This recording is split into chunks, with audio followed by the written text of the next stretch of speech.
Hey guys, welcome back to the channel. This is story about what if Naruto Awakens Bloodline, which will change his life part 1. Before I start, please do support for more amazing content and comments for part 2. Do consider to subscribe my channel and share my video to your friends and check out the description as well. Let's start the video. 8 years after the attack of the Kyuubi. It was a bright and sunny Sunday afternoon in Konohagakure. It was quite hot this time of day as well, but that wasn't such a surprise considering that Konoha is in high no kuni. The birds were chirping and a warm breeze could be felt. The villagers were busy going about their business. Standing atop Hokage Tower was Hiruzen Sarutobi, who was the current Hokage. He was looking at his village when a sad smile crept on his face. Minato, thank you for saving our village. If only I could have helped to prevent such a sacrifice. If only people would have honored your last wish. He thought. He didn't have much time to think about the past when he heard someone's steps behind him. When he turned around, he saw his secretary Yumi. She was an attractive woman in her mid-20s.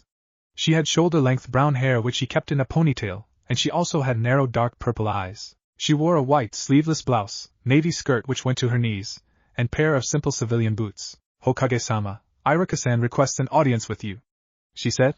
Hiruzen looked at the village for one last time and sighed. Send him to my office and tell him I will be there in 5 minutes. Very well, Hokage-sama. She replied respectfully, bowed, and left. I wonder what he wants. It's very rare that he comes to see me. The old Hokage thought and after a minute left Hokage's office. Hello Iruka, welcome the old Hokage. So, tell me, why did you want to see me? Well, I wanted you to sign this. Iruka stuttered, then gave the Hokage a sheet of paper. When the Hokage read through everything, he raised an eyebrow. Field trip, huh? Why so sudden? The old Hokage asked. To be honest, he was quite surprised because he didn't expect the first-year academy students to go outside of the village. Usually this kind of field trip only happened in the 3rd or 4th year. I decided to do it this year because my class is quite promising. We will be alright. Mizuki will help me watch the kids, and it's not like it will happen tomorrow. I plan to do it after 3 weeks so I can prepare them. Iruka replied calmly. He really believed that his students were the most promising and gifted students in all academy history after the Onding. The old Hokage thought about it for a while. Very well then, I'll sign this form and allow you to take kids on a field trip. In 3 days' time I'll inform the guards about this. Iruka smiled and thanked the old man. Thank you. I shall go now and inform the kids. Iruka bowed and walked slowly towards the doors. Before Iruka could exit the office, the Hokage asked, Tell me, Iruka, how is Naruto? Naruto? Well, Naruto is being Naruto, doing pranks, being a loudmouth and missing classes. His grades are not high as well. Iruka stopped for a second and thought about something. But I feel that he is hiding something, like he is acting or it's some kind of facade. What do you mean? The Hokage asked curiously. Well, sometimes during lessons when I ask him a question, I can see in his eyes that he knows the correct answer but for some reason he gives me an incorrect one instead. Also, in sparring matches I can see that he has good taijutsu stances, but he never shows how good he is for some unknown reason. If he keeps this up, he will be the dead last. It's still the first year though. Iruka replied with a sad expression. He knew that Naruto didn't have any family, and that he lived alone. That's why Iruka befriended Naruto and acted like an older brother figure to him, but he never helped him in any academy subjects because it would look like favoritism. But it was not like Naruto ever asked anyone to help him. The academy teacher knew what his students were capable of and Naruto was capable enough to get good grades. Have you talked to him about that? Maybe if you talk to him, he won't act like that and will actually try anyway. Thanks for telling me this. You may go now. The old Hokage replied with a kind smile. Hi, Hokage-sama, the teacher answered and left the room. Hiruzen looked out the window for a minute and then returned to the nightmare of all Kages, paperwork. One thought slipped through his mind, be safe. Next day in the academy, Iruka stood in front of the class, ready to announce the news about the field trip to everyone. He didn't have many students. There were some kids from shinobi clans and some civilian kids. Everyone was talented though, and everyone was ready to go on the field trip. At least he thought so. Okay class, calm down and listen. Iruka called out, hoping everyone would listen. But that wasn't the case. It looked like no one even heard him. Shut up! Iruka shouted. While he thought this happens every single day, the class went dead silent and turned their attention to the teacher. Ahem, I talked to the Hokage yesterday and he couldn't finish, because Naruto, who sat next to Sasuke, interrupted him. Did he allow you to teach us some kind of cool jutsu? No, once again he couldn't finish the sentence. Maybe he will take us on some cool mission? Naruto asked curiously. Shikamaru had enough of Naruto's shouting. Naruto. We're not even genin, so no one will take us on any kind of mission. And we will not learn any jutsu until next year because we haven't started to learn how to mold and use chakra. So calm down and listen what Iruka-sensei wants to say and let me sleep. Geez, fine. But just because you don't know how to mold and use chakra doesn't mean everyone else here doesn't know how to. Naruto replied angrily. Shikamaru glanced at Naruto in curiosity. I'm sure that no one here knows how to use chakra even for a simple bunshin. Maybe he meant that he can do that. I doubt it though. After that, he decided not to bother himself with this topic. But he wasn't the only one who shared his thoughts. Ino, who had overheard Naruto's conversation with Shikamaru, said, "Naruto, I'm sure that no one here knows how to properly use chakra, even for simple bunshin. The academy starts teaching it in the second year, and those who are from a shinobi clan start learning it from their parents when they turn 9 years old. So don't say such stupid things, Baka." Tch, whatever the blonde muttered. But Iruka knew better. If Naruto said something like that, then Naruto really meant it. And true to Iruka's thoughts, Naruto started to do tree climbing exercises in his free time. He could stand on a tree for an hour, but he kept improving. Weeks ago, Naruto snuck into the shinobi section of the library and read a scroll about chakra control. Well, that had been the first scroll he could get to before the librarian noticed him. The librarian, whose name was Akihiro, wasn't a bad person and didn't treat Naruto like other civilians. He had read books about Fuinjutsu and knew some basics of the art of sealing. But still, he followed the rules and didn't allow civilians to go into the shinobi section, which was why he just asked Naruto to not ever go there until he become a ninja, or he, Akihiro, would have to watch Naruto's every step in library. Naruto didn't want to lose Akihiro's trust and apologized. Akihiro allowed Naruto to keep the chakra control exercise scroll with one condition, to return it when Naruto mastered all the exercises. Seeing Naruto's joyful smile, the librarian smiled as well. Back to the classroom, Iruka decided not to think about Naruto at that particular moment. Instead, he said, "As I tried to say before," he then sternly looked at Naruto and continued, "I talked to the Hokage yesterday, and he has given me permission to take you on a 2-day field trip." Immediately he mentioned the word field trip. Everyone started shouting and discussing it with others. Well, not everyone was happy. Some random civilian girl, whose name was Aiko, started to protest you, but there are those disgusting bugs. When Shino heard this, his eyebrows twitched. The girl didn't notice it and continued, "And where will we sleep? And what about food? And where will we wash ourselves?" And Naruto interrupted her. "Oh, Aiko, shut up. Bugs are very useful allies in battle." He then looked at Shino, who was a bit surprised that Naruto defended him, and nodded to him in silent thanks. Then Naruto turned back to Aiko. "And you are soon to become ninja. When ninjas go out on missions, they will have to sleep outside in almost every mission and find food in the forest if they want to survive." Iruka nodded in agreement. Yes, Naruto has a point there. And it's not like you have to go. If you don't want to, no one will insist. Maybe he's not such an idiot like he acts. Troublesome, Shikamaru thought. Maybe he will talk to Naruto later to find out for sure whether he is an idiot or not. He wasn't the only one with similar thoughts. So he isn't such an idiot like he wants everyone to believe. I knew something was not right about him, Sasuke thought, then looked at the shouting Naruto and smirked. "Shut up!" Iruka yelled and received attention from students. "There are still some things about this field trip you need to know. First, you have to ask your parents to sign this form if you want to go." He then gave everyone their forms and continued, "You have until the end of this week to hand it in. Secondly, the field trip will be 3 weeks from today, on Wednesday, and we will be back on Thursday afternoon. So don't forget to take supplies for a 2-day trip. Now you are all dismissed for today." With this, everyone nodded and ran out from the classroom. It was not every day the instructor allowed them to go home early, so they didn't need to be told twice. But there was one person who didn't go with everyone else. One Naruto Uzumaki. He sat in his seat with a sad expression on his face. "What's the matter, Naruto?" Iruka asked with a small, warm smile. He already had an idea what was bothering the blonde student. Naruto looked at the teacher and said, "Well, no one's waiting for me anyway, so I don't have to hurry. Besides," he then looked back at the desk, "I don't have parents who can sign this form." Iruka saw how sad Naruto was and he didn't like to see him like that. And he knew what could brighten Naruto's mood, although he was sure his purse wouldn't like what he was going to do. "Come, Naruto. I will treat you to a Chiraku ramen, and once your mood lifts, we can discuss what we can do about this form." Why? Ramen! Naruto shouted and ran out of class. "Come on, Iruka-sensei." Iruka chuckled and watched with amusement, and wondered how just a single bowl of ramen can change Naruto's mood. Or 2 bowls or 3 or okami. Later at a Chiraku ramen stand, as Naruto ate, he and Iruka had a light talk about various things. When Naruto finished his last bowl for today, which was the 6th, he turned to Iruka with some kind of sad expression. "So, what about this form? I can't go with everyone, right?" "Well, that's not a problem. I can ask Hokage-sama to sign the form for you. I don't think he will mind. He will understand your situation," Iruka answered with a smile. "Really? Oh man, Hokage Gigi is awesome." Naruto was very happy. The Hokage always took care of him when he could, and the Hokage was one of the first persons who acknowledged him. "I will become as cool a Hokage as the Sandaime is, and I will surpass the Yondaime." "Believe it," Iruka sighed, "and just a while ago you were all sad and depressed. This ramen is like a cure to you." "That's quite a dream you have there, Naruto," said Tochi, the stand owner, as he came out from the kitchen. "Yeah. When I become stronger and become Hokage, everyone will acknowledge me." Naruto being Hokage is not just about being acknowledged, but about protecting the village and your loved ones with your life and making it better for everyone. And you can become even more powerful if you have precious people to protect. Iruka said. Really, he was amused by his dream. Naruto still had a lot of growing up to do if he wanted to accomplish this dream. Huh! Was all the answer Naruto could give to what Iruka said. Iruka sighed. Never mind, you will understand it later. But if you want to be a Hokage, you must train really hard. If you continue to do pranks, skipping lessons and not paying attention in class, you won't get far in your ninja career. I know, Iruka-sensei. Naruto had a thoughtful expression.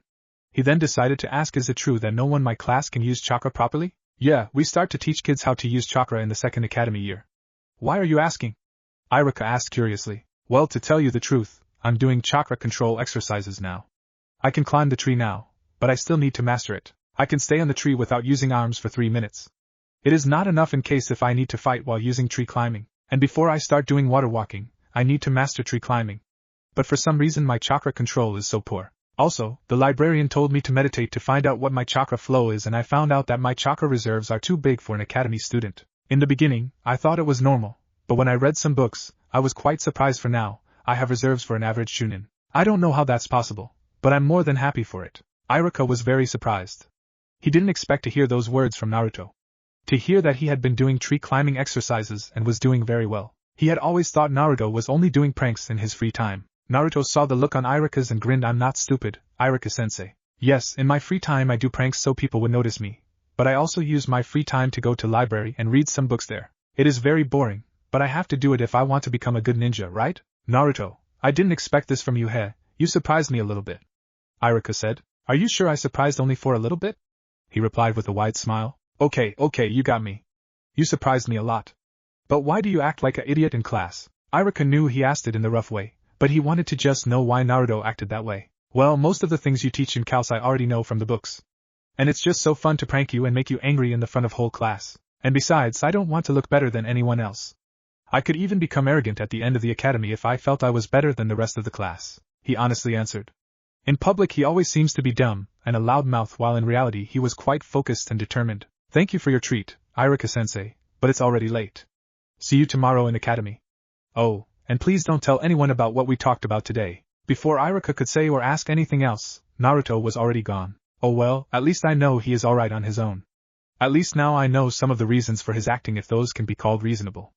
Iruka thought. He then finished his bowl and headed home in order to prepare for tomorrow's lessons. -3 days later, in the forest near Konoha. In the forest near Konoha, a small camp was set up which was well hidden between bushes and trees, so it wouldn't be too easy to find it. It was night now. There was a small campfire, big enough to cook and small enough to stay hidden. From the faint light of the campfire, you could see 2 small tents which were big enough for 1 person in each. Also, there were 3 figures standing near the campfire. It was too dark and the campfire didn't give much light to see their faces or what they were dressed in. One of the figures asked, "Are you sure about this?" The figure was apparently male. He had a rough voice and he looked muscular. It was too dark to see more details. The second figure then spoke, "Of course I'm sure." The Hokage himself allowed it. Old fool, he should know better than do something so foolish. It didn't have as rough voice as the first figure, but it also belonged to a male. In a dark night you could see that he wasn't as muscular as the first one, and he had shoulder-length hair. It was indeed foolish to allow this trip when the class has so many promising students. Especially those heirs from the clans. If your information is correct, we will get a nice amount of money once we capture some of them, although our priority is the Hyuga heir. What was her name? Hinata? No, Hinata. No, that's not it. Hinata. Yeah, Hinata, that was her name, right? The third and a final member of the band was a female. She had a beautiful voice, that kind of voice which singers usually would have. She had long hair which reached her shoulder blades and which she kept in a ponytail. Although it was dark, you could see a large bust she had. It wasn't as big as one of the Sannin member had, but still in some years. The first one nodded and turned to the second figure. "What if there will be more ninja guarding them?" "What, you scared, Shigeru?" "My, I thought you're tougher than that." The female of the band laughed at her teammate. "Shut up, Ryoko. Think with your head, not with those watermelons of yours." He then pointed at Ryoko's large bust and continued, "What if more ninjas appear? While we are strong, we can't take on a lot of ninjas at once. We need to find out how many ninjas will be there with the kids." The female frowned when Shigeru pointed at her bust. She really didn't like when someone noticed these globes and made comment about them. She wouldn't admit it, but her teammate had a point. They couldn't face many ninjas at once, because while they were fighting, the kids could escape or someone might call for reinforcements. Whatever was the only thing she could say in reply. Then the second figure spoke. "Don't worry. There will be only 2 ninjas with them.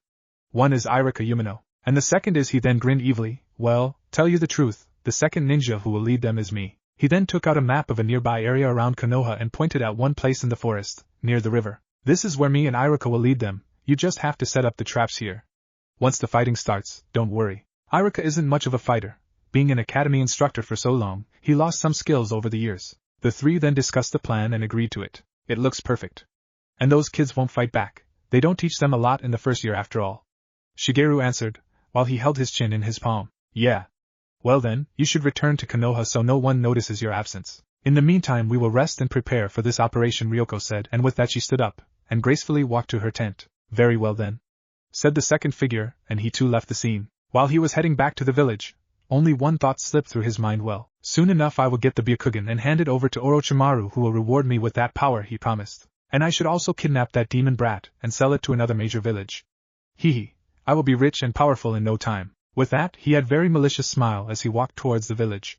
For now, everything was perfect. -2 days before the trip. Today wasn't a sunny and hot day as it usually was in Konoha. Dark clouds covered the usually bright sky. It didn't start raining yet, but it looked like it will start any minute now. Also, it seemed the weather affected the villagers. There weren't as many smiles as usual, and everyone tried to finish their business as quickly as possible in order to get back home earlier. No one wanted to stay out for too long. Things weren't better in the academy. The class was unusually silent, and the students listened to Iruka's lessons. Although one couldn't say unusually silent about one Nara kid, he always sleeps. Even the usual loudmouth, Naruto, didn't do any pranks or disrupt the lesson. Iruka wasn't complaining. Although he liked that his students paid more attention to him, and he didn't need to shout to silence them, still, the eerie mood unnerved him a bit. He was used to the loud class, and seeing them like this was a bit scary. Well, as scary as it could get with class full of 8-year-olds. Now when the lesson came to an end, he decided to brighten up the mood a bit. What he was going to say would definitely bring joy to his students' faces. It is almost the end of the lesson. He then stopped, looked at his students, and saw some smiles. He then continued, but before you go I wanted to announce 2 things. It's about the trip, so listen carefully. The first thing is there is too many of us and I don't want to scatter you all around the forest in your own tents. So you will need to share with others. Let's see, those who have bigger tents will need share with those who have smaller ones. It will also help you to look out for each other, almost like an experienced genin team. I would say one team should consist of 2 to 4 members. Also, there will be some team games while on the trip with a prize to winners. The moment he finished speaking, the class's mood was far better than it was. Everyone started chatting and making teams. Iruka didn't mind it and allowed them to sort out the teams, after which he said, listen up. I will give you 20 minutes to sort out the teams. After you're done, you need to choose a leader of the team and come to me so I can write down the names. It will be so much fun. They could sleep in one tent and do so many things together. They won't have to be by themselves. They could share the food. That was the summary of everyone's thoughts. But Naruto wasn't one of them. He had a somewhat sad and disappointed expression on his face. Oh man, this is just great. I don't have a tent at all and nobody will want to share with me. Hell, I don't even have normal friends here. At least no one here is glaring at me like the others in the village do. And he wasn't the only one with those thoughts. Sasuke, who sat next to Naruto, was thinking almost the same. Great. Although I have a tent, I don't want to stay by myself. And I don't have any friends here either, so no one will invite me. Well, except for his fangirls, if they could ever be considered friends. And he would never go to them. Never. Ever. Even if it was the end of the world. The Uchiha clan were a very arrogant clan. As far as Sasuke could remember, he was always taught that the Uchiha was the most powerful clan in Konoha, as well as their Sharingan, their Kekkei Genkai, is the most powerful Dojutsu, too, and most powerful bloodline. His father, Fugaku, always said don't pay attention to the lower class people.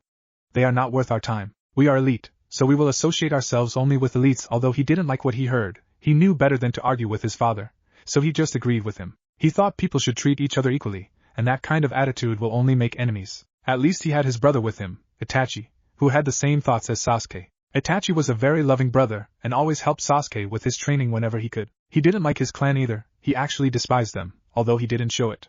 The only thing the Uchiha, except him, were interested in was power. Any and everything for more power. Itachi tried to ensure that Sasuke knew that it was alright to be friends with classmates, but Sasuke was still afraid of his father. What if he found out somehow and then punished him for associating with lower class people? Itachi could understand the feeling. After all, Fugaku was the head of the Uchiha clan. That's why Sasuke acted unfriendly towards everyone. If someone asked him something, he would answer, but he would never start a conversation on his own. Itachi vowed to Sasuke that someday he could enjoy his life and make friends just like everyone else. Sasuke then put those thoughts aside and tried to find a solution to his problem. He turned his head to the right and saw Naruto's gloomy facial expression. Oh, that's right, Naruto doesn't have much friends either. Maybe before he could finish his thoughts, he heard someone call out to the blonde. Naruto! Someone shouted. Naruto turned to find who had called him. After some seconds he saw Shikamaru's intent gaze. He, Naruto, then figured out it was him, Shika, who called. "What is it, Shikamaru?"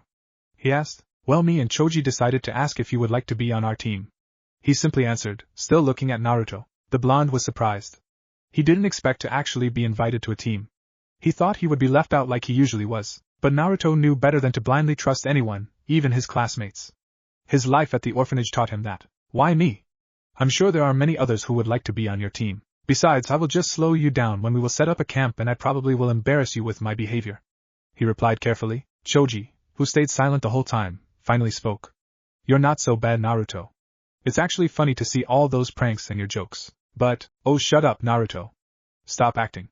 I know you're not as stupid like you want everyone to think. And words you just spoke prove it." Now, this caught Sasuke's attention. "Huh?" Naruto muttered. "Did I say something wrong which was out of my academy character?" he wondered. Shikamaru rolled his eyes. Did he really need to explain it him? Troublesome, the loudmouth Naruto, which he usually pretended to be, would have accepted this offer immediately, and he would be confident about his abilities. He also wouldn't say that behavior crap as well. "And it's not like you have any choice anyway. I don't think anyone else will invite you." Our guy knew it. If someone could figure out I was acting, it would be the Nara and their brains. Thank Kami no one's paying attention to our conversation, Naruto thought with some worry in his eyes, oblivious to the fact that Sasuke was also listening. "Fine, I really don't have much choice, right?" "Right.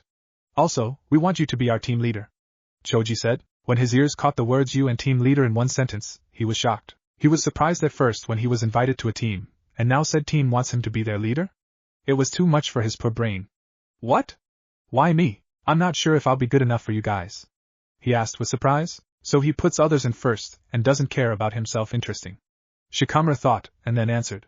"Yes, we want you to be our team leader. Firstly, I'm too lazy to be one. Choji doesn't fit for this role either. Secondly, it's not some kind of dangerous mission or anything, just a field trip with some team games. And I'm sure it will be fun with your attitude." With that, he smiled, bringing out his ace. "And finally, you need to practice some leadership skills if you want to be Hokage, right?"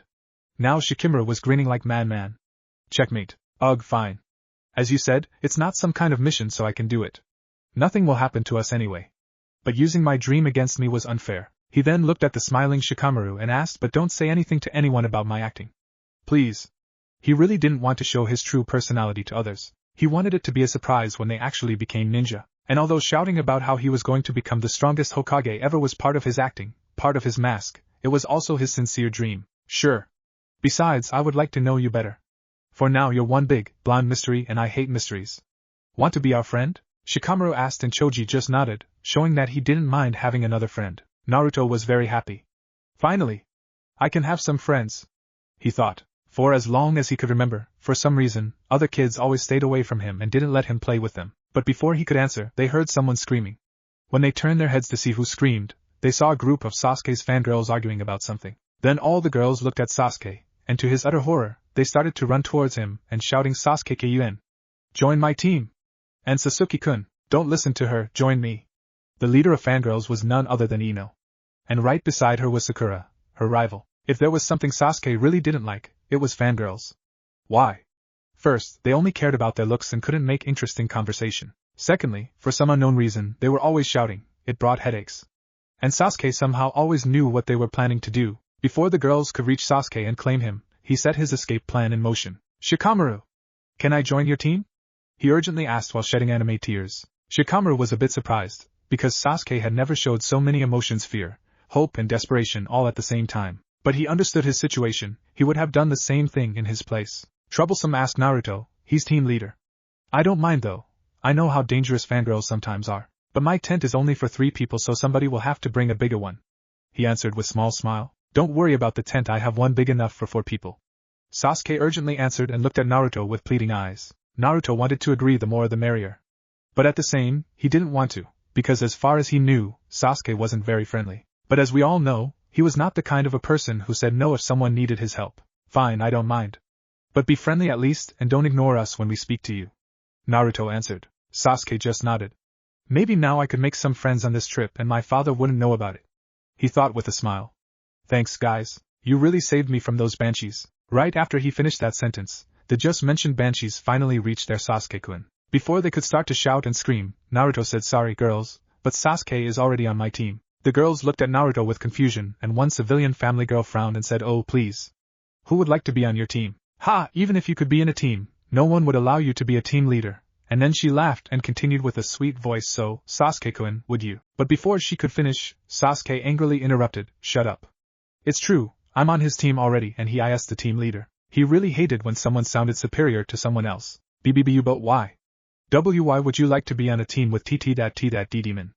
My mom always says he is a D-demon. She stuttered. She was shocked to see such a reaction from her Sasuke-kun. "And here it starts again," Naruto muttered. But Shikamaru heard him. "Demon? Is that the reason why he doesn't have any friends? Why would parents say such things?" Shikamaru thought curiously. But today wasn't the day he could ask them any question in the matter. "Demon? Is that why you show your superiority over him?" Sasuke asked angrily. He wasn't in the mood to argue with fangirls. Besides, it was pointless anyway, because they would agree with anything Sasuke said, and that was one more reason why he didn't like them. "Listen, I really don't like girls like you, so I wouldn't have joined you anyway. I mean, all you care about is how you look and your obsession over me. If you're going to continue like this, then I suggest you quit the ninja academy, because if you become a ninja, you will be dead weight on a team, and you will die quickly on a mission. Be gone. You annoy me." He turned away from them and didn't say anything else. Wow, that was rough, but I can't disagree with him. And it's also is the first time I've seen him saying so many sentences in one day. Naruto thought and chuckled. Others were a bit surprised as well. It's the first time they saw this side of Sasuke. The girls went to their seats with aura of depression over them.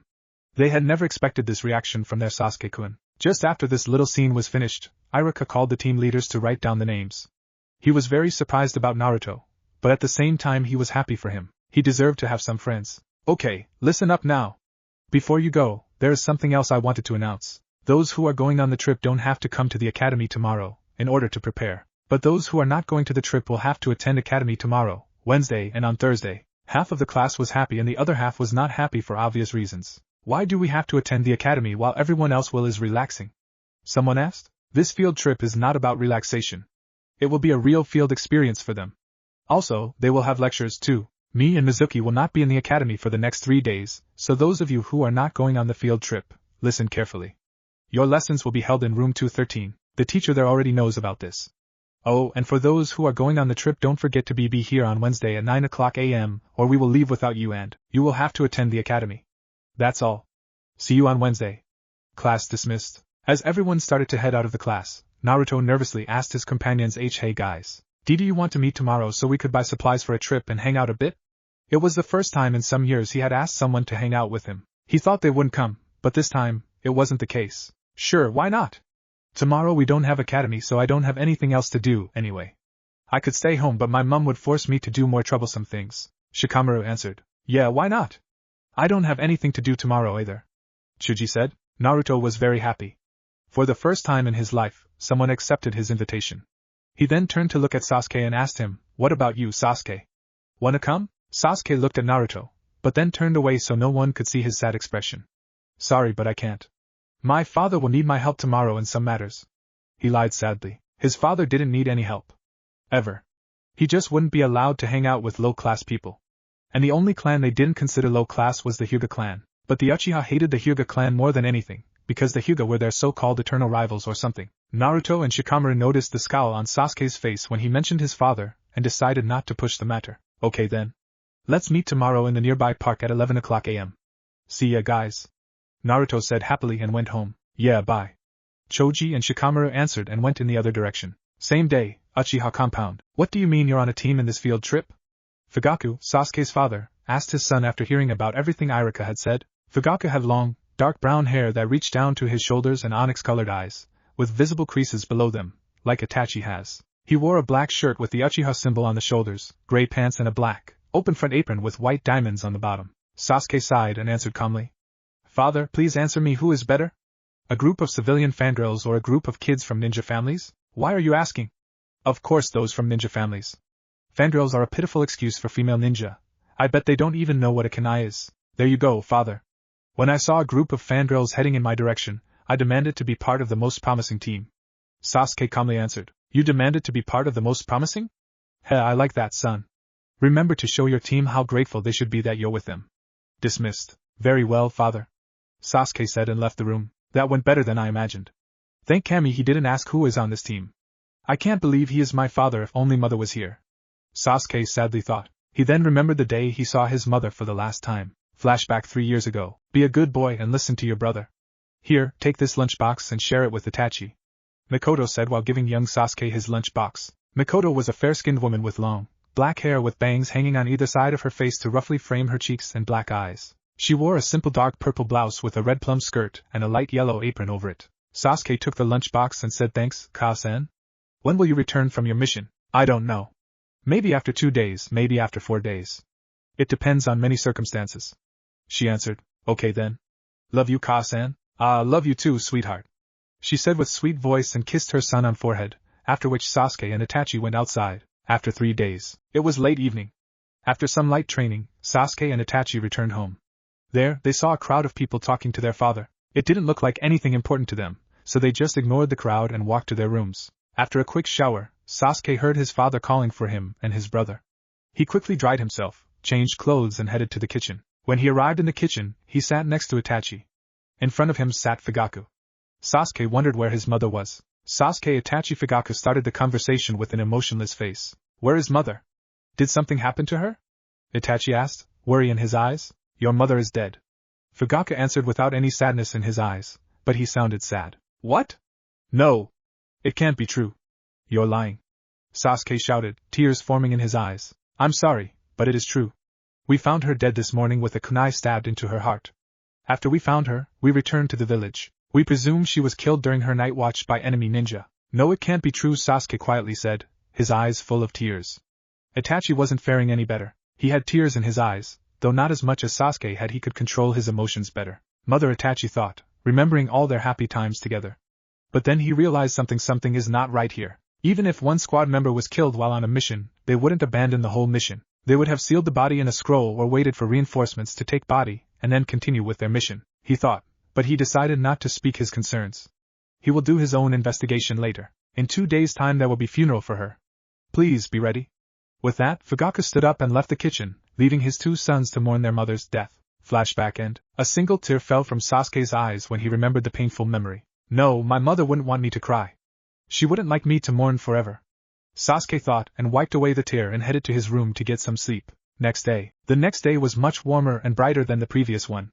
Shikamaru, Choji and Naruto were walking around the village and were having a light chat on various topics. The group was receiving hateful glares from the villagers. It wasn't the whole group who received them, though it was the one blonde kid in the group who received all the glares. And Shikamaru noticed it. "Hey Naruto. Why everyone is glaring at you? What did you do to them?" Shikamaru asked curiously. Naruto put his hands behind his head, showing that he was quite relaxed, and answered the question of his new friend. "I don't really know. As far as I can remember, I've always received them.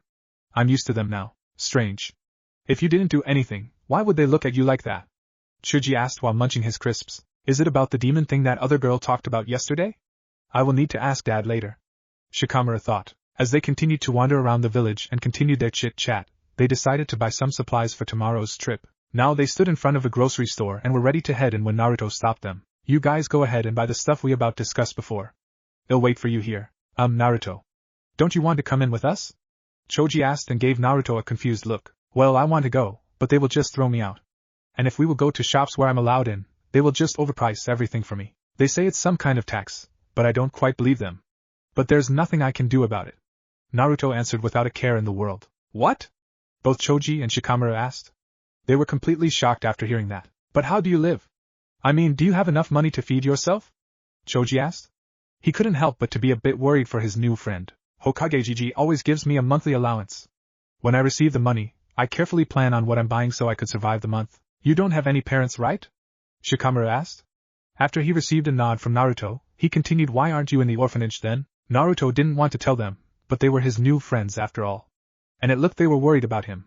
"Well, when I was 5 they kicked me out." Shikamaru widened his eyes and Choji stopped eating his crisps. But before they could ask anything else, Naruto continued, "And I'm happy they did. I wasn't treated very well there anyway. Look, I don't want to talk about this, so please don't ask anymore. And please don't say anything to others." Both Choji and Shikamaru nodded in agreement, and decided to ask him later, when he will open up more to them. "Come on, Choji. Let's go and buy the supplies while Naruto is waiting here. Naruto, meet us here after 20 minutes, okay? Sure. See you later." Guys, Naruto waved to friends and decided to walk around the village for a bit, ignoring all the glares. -20 minutes later, as Naruto came closer to the meeting spot, he saw Shikamaru and Choji already waiting. He greeted them and decided to browse through all the goods they bought. Okay, you bought everything we will need for tomorrow, Naruto said. After that, his stomach growled, indicating it was time for lunch. Naruto smiled sheepishly and rubbed the back of his head in embarrassment. Right, wanna come and grab a bite to eat before we go home? Choji smiled. Sure, why not? He answered. Where to? Let's go to Ichiraku Ramen. It's the only place I'm treated with kindness, Naruto answered with a sad smile. Both friends didn't want to argue, seeing Naruto's sad expression, so they just agreed. And they didn't mind ramen either. At ramen stand, hi Tochijiji, I am San. Naruto greeted Ichiraku Ramen stand owner and his daughter who also worked there. Both of them were very kind to Naruto and didn't see him as the demon brat as others did. Hey Naruto. Both of them greeted. How are you? I am asked. I'm fine, thanks. I've got a field trip tomorrow, so me and my new friends bought some supplies. We're in one team for this trip, Naruto answered with happy face. New friends? Care to introduce them? I am curiously asked the blonde. Yeah. The lazy-looking one is Shikamaru Nara and the one who is eating crisps is Choji Akimichi. Nice to meet you. I'm very happy for you, Naruto. You finally made some friends, she said with a warm smile. Then they took their seats with Choji sitting next to Naruto and Shikamaru next to Choji. So what are your orders? Tochi asked. 1 miso ramen please, Shikamaru said. The usual, 5 bowls of miso ramen, Naruto said with big smile. Ramen was his favorite food and today he could spend extra for it. Choji was surprised at Naruto's large order and took it as an unspoken challenge and ordered 6 bowls of beef ramen. It was his pride as an Akimichi to out-eat anyone no matter the circumstances. After 20 minutes of eating and chatting, Choji couldn't take another bite. I can't believe it, someone ate more than I did, Choji said to Naruto with respect. Almost no one could out-eat an Akimichi, and just now Naruto did it like it was a piece of cake. Shikamaru was surprised as well. So Choji is not the only one with black hole for a stomach troublesome. Well, ramen is my favorite food after all. Tochijiji, 1 more bowl of miso ramen please. It will be the last for today, Naruto said. Choji couldn't believe Naruto had ordered another bowl. He had eaten 10 bowls and Naruto is ordering 12th. Naruto. It doesn't mean I will lose next time, he said in a challenging tone. Shikamaru cried anime tears and said, why do all my friends have to eat so much? Why does no one else enjoy sleeping or watching the clouds as much as I do? Choji and Naruto laughed at their friends' antics. Someday, you will meet that kind of person, Shikamaru. They then paid for their food, said goodbye to each other, and went home. Next day, it was a sunny Wednesday morning. Although it was a bit cool, it was still pleasant. In front of the academy stood many students separated into groups of 2s, 3s and 4s. Everyone had bags and backpacks and everyone was yawning. Good morning, class, Iruka greeted them. Morning, Iruka-sensei. Now, I will call your names and check who's here and who's not. I will start with team leaders. After I call your name, you have to step forward. After that was done, he continued, now I will call others. When I call your names, you have to join your team leader. After 5 minutes of checking, okay, everyone's here. Let's move out. We're heading to the village gates. After that was said, Iruka moved forward with students behind him, and behind the crowd of kids were Mizuki. No one noticed a malicious smirk on his face. Near the village gates. So, when do you think we will reach our destination? Naruto asked his companions, trying to make light conversation while they were walking. How should we know if we don't even know where our destination is? But I think in 1 or 2 hours we should be there, Shikamaru answered. Shikamaru has a point, Naruto. Iruka-sensei wouldn't select a place too far away from the village, because we are not ninja yet, and most people here can't keep walking for more than 2 or 3 hours without rest. Sasuke answered with a smile. He was happy he could finally talk with someone, and not have to be afraid of his father. Hey Sasuke Munch, how come you're actually Munch talking with us? Choji asked curiously while eating his never-ending bag of crisps. Yeah, and you're smiling too. Something's wrong here. Now who are you and what did you do to the brooding Uchiha? Naruto added with a small chuckle. Sasuke's eye twitched in annoyance. Just because I don't talk in class and act like brooding Uchiha doesn't mean I'm one. Shikamaru rolled his eyes and sighed, geez. My class is full of clowns and actors. I sometimes wonder if this really is a ninja academy, and not some theater school. Oh really? Then why do you act like brooding Uchiha when you can easily make friends like everyone else? There you go.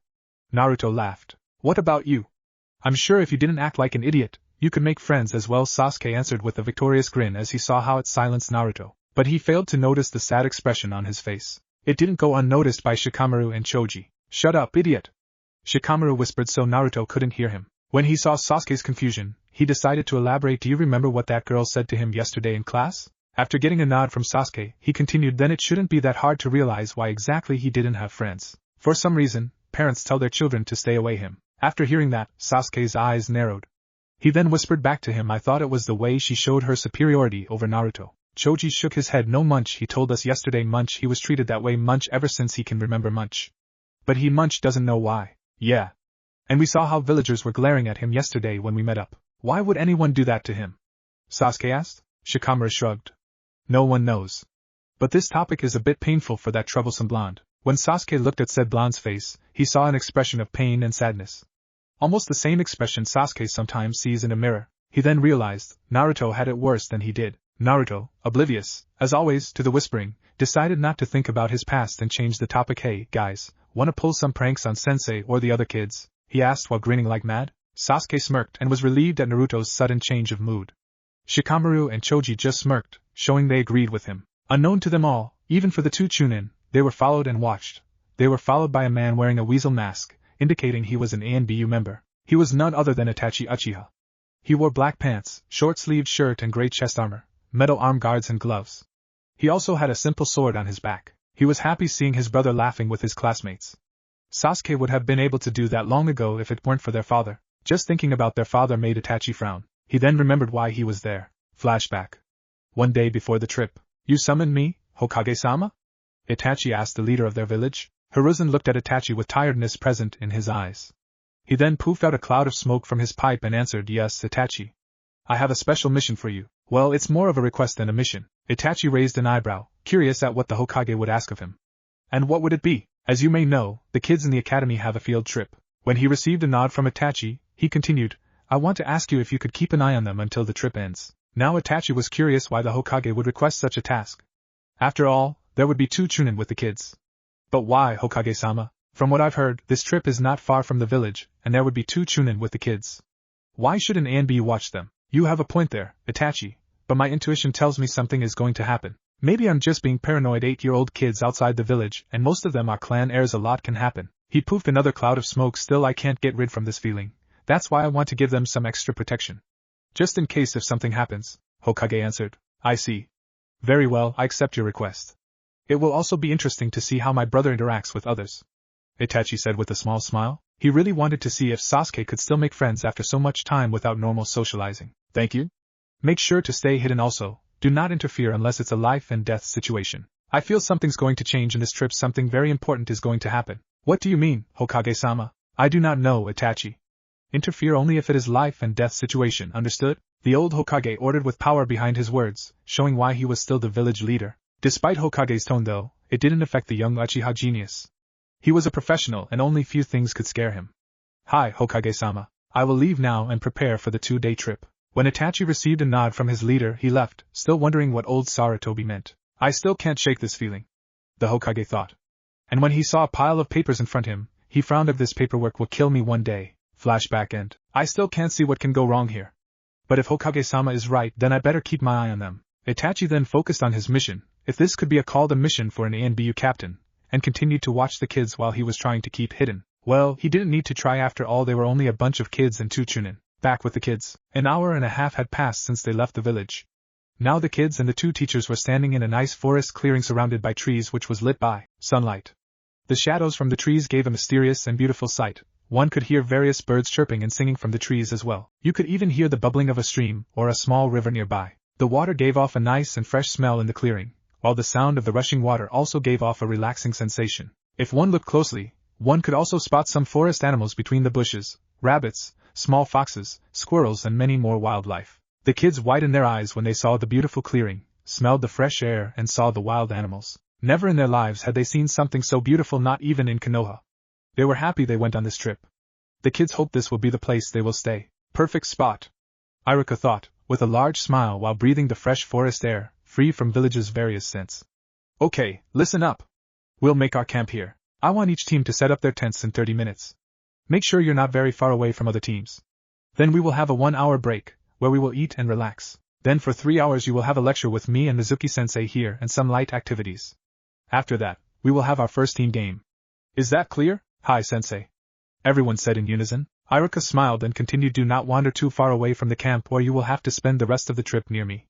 Now go prepare your tents. With another hi in unison from everyone, the kids started to unpack their bags and start building their tents. The first team to complete this task was none other than Naruto's team. They did everything in 10 minutes, in which Naruto showed great organization and leading skills, as great as an 8-year-old could have, where he assigned his teammates various tasks. Sasuke and himself were setting up the tent, Choji went to gather some dry logs, or sticks or whatever could burn, while Shikamaru set up the fireplace and put food on table. If a wooden plate on 2 wooden logs, which Choji brought, could be considered a table. Their small camp was not too far from forest, next to a large tree, the largest in the clearing. Naruto chose this place, because he knew his friend Shikamaru liked to watch clouds. It was more comfortable to lay on a tree branch and stare at the sky than lay on the ground. Anyway, they were quite happy they finished first. That meant they had more free time, which they used to chat and get to know each other better. The second team, which finished in 14 minutes, was Shino's team, consisting of Shino, Kiba and Hinata. Isn't it ironic?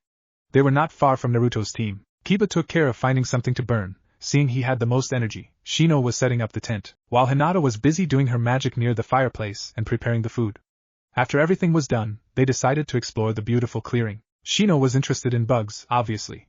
Hinata was wondering if there would be any medical herbs in the forest. She had a book in her hand with various pictures with plants. Kiba was being Kiba, running around and trying to come up with something fun to do. The third team, which finished in 19 minutes from the start, was Sakura's team, consisting of Sakura, Ino and 2 random girls whose names were Saya and Hanajuku. Naruto's team were impressed, especially Sasuke. They expected this team to finish the last and complain about whatever fangirls could complain about in the forest. Well, Saya and Hanajuku were complaining and didn't do much. Both of them got the food, set up the fireplace and just sat there, waiting for something, while Sakura was setting up a tent with a victorious smile and Ino was searching for wood with a frown. The reason for that was because Sakura and Ino were arguing about who will set up the tent. Why they were arguing, no one will ever know.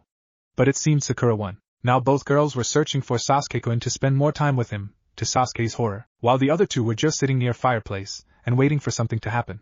At least now Ino and Sakura didn't call Sasuke theirs. They agreed to spend more time becoming a ninja, hoping it will get Sasuke's attention, but they were still the fangirls. It's a good thing that Naruto's team were hiding in their tent so the girls wouldn't find them. To be more precise, wouldn't find Sasuke. The other kids managed to complete their task before 30 minutes had passed. Okay, time's up. Those who didn't manage to set up everything, you will do it later. Now everyone come here so we can begin our lesson. Iruka shouted so everyone could hear him. Almost everyone frowned and then sighed. Even outside of the academy they would get their lessons. Someone even muttered troublesome. You can try and guess who it was. As the kids gathered in front of their teachers, Mizuki decided it was the time to set his plan in motion. He secretly made some hand signs behind his back so no one would notice them. After that was done, 3 figures behind the trees saw the signs and started their plan. They quickly did half-dozen hand seals in complete sync, ended on the ram's seal and muttered release. After that was done, the area in clearing where everyone was, slowly filled with invisible chakra. This chakra came from 4 seal tags that were placed around the clearing. Also, there was a well-hidden 5th seal not far from kids. The 5th seal attracted chakra from the other seals, thus leading chakra to clearing. But that wasn't the only purpose of the 5th seal. One of the figures did another set of hand seals and calmly said silent dream. After that, the 5th seal glowed a bit and all the chakra in the area was filled with various drugs. Everyone in the area suddenly felt tired and their eyelids became heavier. Most of the kids were already on the ground, sleeping. The only ones left standing were Naruto, Iruka, Mizuki, Sasuke, Shikamaru and Shino. Although the latter 3 were barely fighting back the sleep, after a moment they all collapsed, unable to continue. On the other hand, Iruka wasn't affected because he had some experience by being a chunin and felt the genjutsu. He dispelled it, and Mizuki did the same. Naruto was feeling a bit tired but he also could fight back, thanks to demonic chakra mixed with his normal one. Thus this kind of genjutsu didn't work on him. *1 star. So Hokage-sama was right after all. But I can't intervene now, I need to find out who attacked them and why. Itachi thought. He reduced the distance between those who were still standing and suppressed his chakra as much as possible in order to stay hidden. What the hell? Shouted Iruka. Mizuki! Check the perimeter and send word to Hokage-sama. Meanwhile I will check on kids. That won't be necessary. Mizuki replied, grinning. 3 figures then jumped from the forest side and stood next to Mizuki. After that, they took off their cloaks and showed themselves. To the right of Mizuki stood a female, Ryoko. She had a round face, narrow, green eyes, and brown hair which reached her shoulder blades, which she kept in ponytail. She wore a long, green Chinese-style dress with slits on the either side for easy movement, which reached a bit past her knees. Under the dress she had a mesh armor and tight shorts. Also, she wore a simple pair of shinobi sandals. She had a shuriken holster attached to her right thigh for easy reach. To the left of Mizuki stood a muscular man, Shigeru. He wore a pair of shinobi sandals, ANBU pants which reached his ankles, gray shin pads, a muscle shirt and arm guards. He had a kunai holster attached to his left thigh. He had short, brown hair. Both of them wore hitaite with a music note on their forehead. What's the meaning of it? Mizuki, who are they? Iruka worriedly asked. Yeah, Mizuki, tell him who we are and why we're here. Ryoko said with a smirk. Don't be stupid, Ryoko. Why would we want to tell our plans to an enemy? Shigeru said with annoyance. He wanted to finish as quickly as possible. He has a point, Ryoko. Now Iruka, hand over Hinata and Naruto and we will leave you alive. Mizuki said with a grin. What? Iruka-sensei, what is Mizuki-sensei talking about? Naruto asked. To say he was a bit confused would be a misunderstanding of the century. I don't know, Naruto, but listen. Run to the village and inform Hokage about what happened here and request help. Iruka answered. He is not going anywhere. You see, we need the demon brat for our plans. Mizuki answered, chuckling. Although Mizuki wasn't as close to Naruto like Iruka was, it was still painful to hear your sensei call you what the rest of the village does. Now, Naruto was feeling sad and his anger was rising. He had had enough first. The villagers called him demon brat, then he goes on a trip, trying to have fun with his new friends. Then some random people appear, put a genjutsu on everyone and talk about taking Hinata and him for some plans. And then his own sensei calls him demon. Why, Mizuki? Why does everyone calls me demon? Why do you? Naruto demanded, while having tears in his eyes. You really want to know? Mizuki smirked. Fine. No, Mizuki, you can't. It's an S-class secret. Iruka tried to reason with the traitor. Who cares about that? I'm no longer a ninja of this pathetic village. Ryoko, Shigeru, handle Iruka and then take the Hyuga. I'll take care of this demon. Mizuki said. Both Ryoko and Shigeru nodded and were ready to engage Iruka. No! I will not let you harm Naruto. Iruka shouted and ran toward Naruto in order to protect him, but he couldn't reach him because he was kicked hard in the stomach and sent flying backwards. Iruka managed to land on his feet, then looked at his attacker. Sorry, but we are your opponents now. Shigeru said with a smirk. I need to finish it quickly, if I want to help Naruto. Please stay safe, I'll be by your side shortly. Iruka thought. I see. They want kidnap Hinata and Naruto to sell them to other hidden villages. Hinata because of her Byakugan, and Naruto because he is a Jinchuriki. Itachi thought. I think it's time to intervene. He was about to jump from his hiding spot when he suddenly felt large chakra spike. What? Could it be Naruto? Maybe I should hide for a little while longer and see what happens. With Naruto. Iruka! Naruto shouted after Iruka was kicked. He was about to run to his brother figure when he was kicked by Mizuki. You're not going anywhere. Why, Mizuki? Why? Naruto cried. Well, I suppose I could tell you. Do you know why villagers hate you? Mizuki asked. When Naruto shook his head, he continued. 8 years ago, Kyuubi attacked our village. Many ninjas and civilians died that night. No one could stop the mad beast, but then the Yondaime Hokage appeared and gave everyone hope. I already know that. Yondaime killed the Kyuubi, so get to the point already. Naruto shouted, his anger building. Impatient, huh? Well, you see, Kyuubi can't be killed because it's a creature of pure chakra. It can only be sealed. And Yondaime did it. He chose an orphan and sealed the beast inside it. It was you, Naruto. By becoming the host of Kyuubi, you became its reincarnation. Mizuki finished with victorious smirk when he saw Naruto's shocked face. Naruto's eyes widened. That makes sense. Demon brat and just demon, kicked out of the orphanage and stores and the hateful glares, parents telling their children to stay away from me. All because of Kyuubi? He then looked at Iruka, who was barely standing. He gritted his teeth. Well, I don't care what villagers think. It's not mine nor Kyuubi's fault if they can't see the difference between a kunai and the scroll it's sealed in. I'll show them I'm no demon. There are people who care about me. I can't allow Mizuki to manipulate me. I will continue to protect them as I did so far by keeping Kyuubi in prison. And I am not its reincarnation.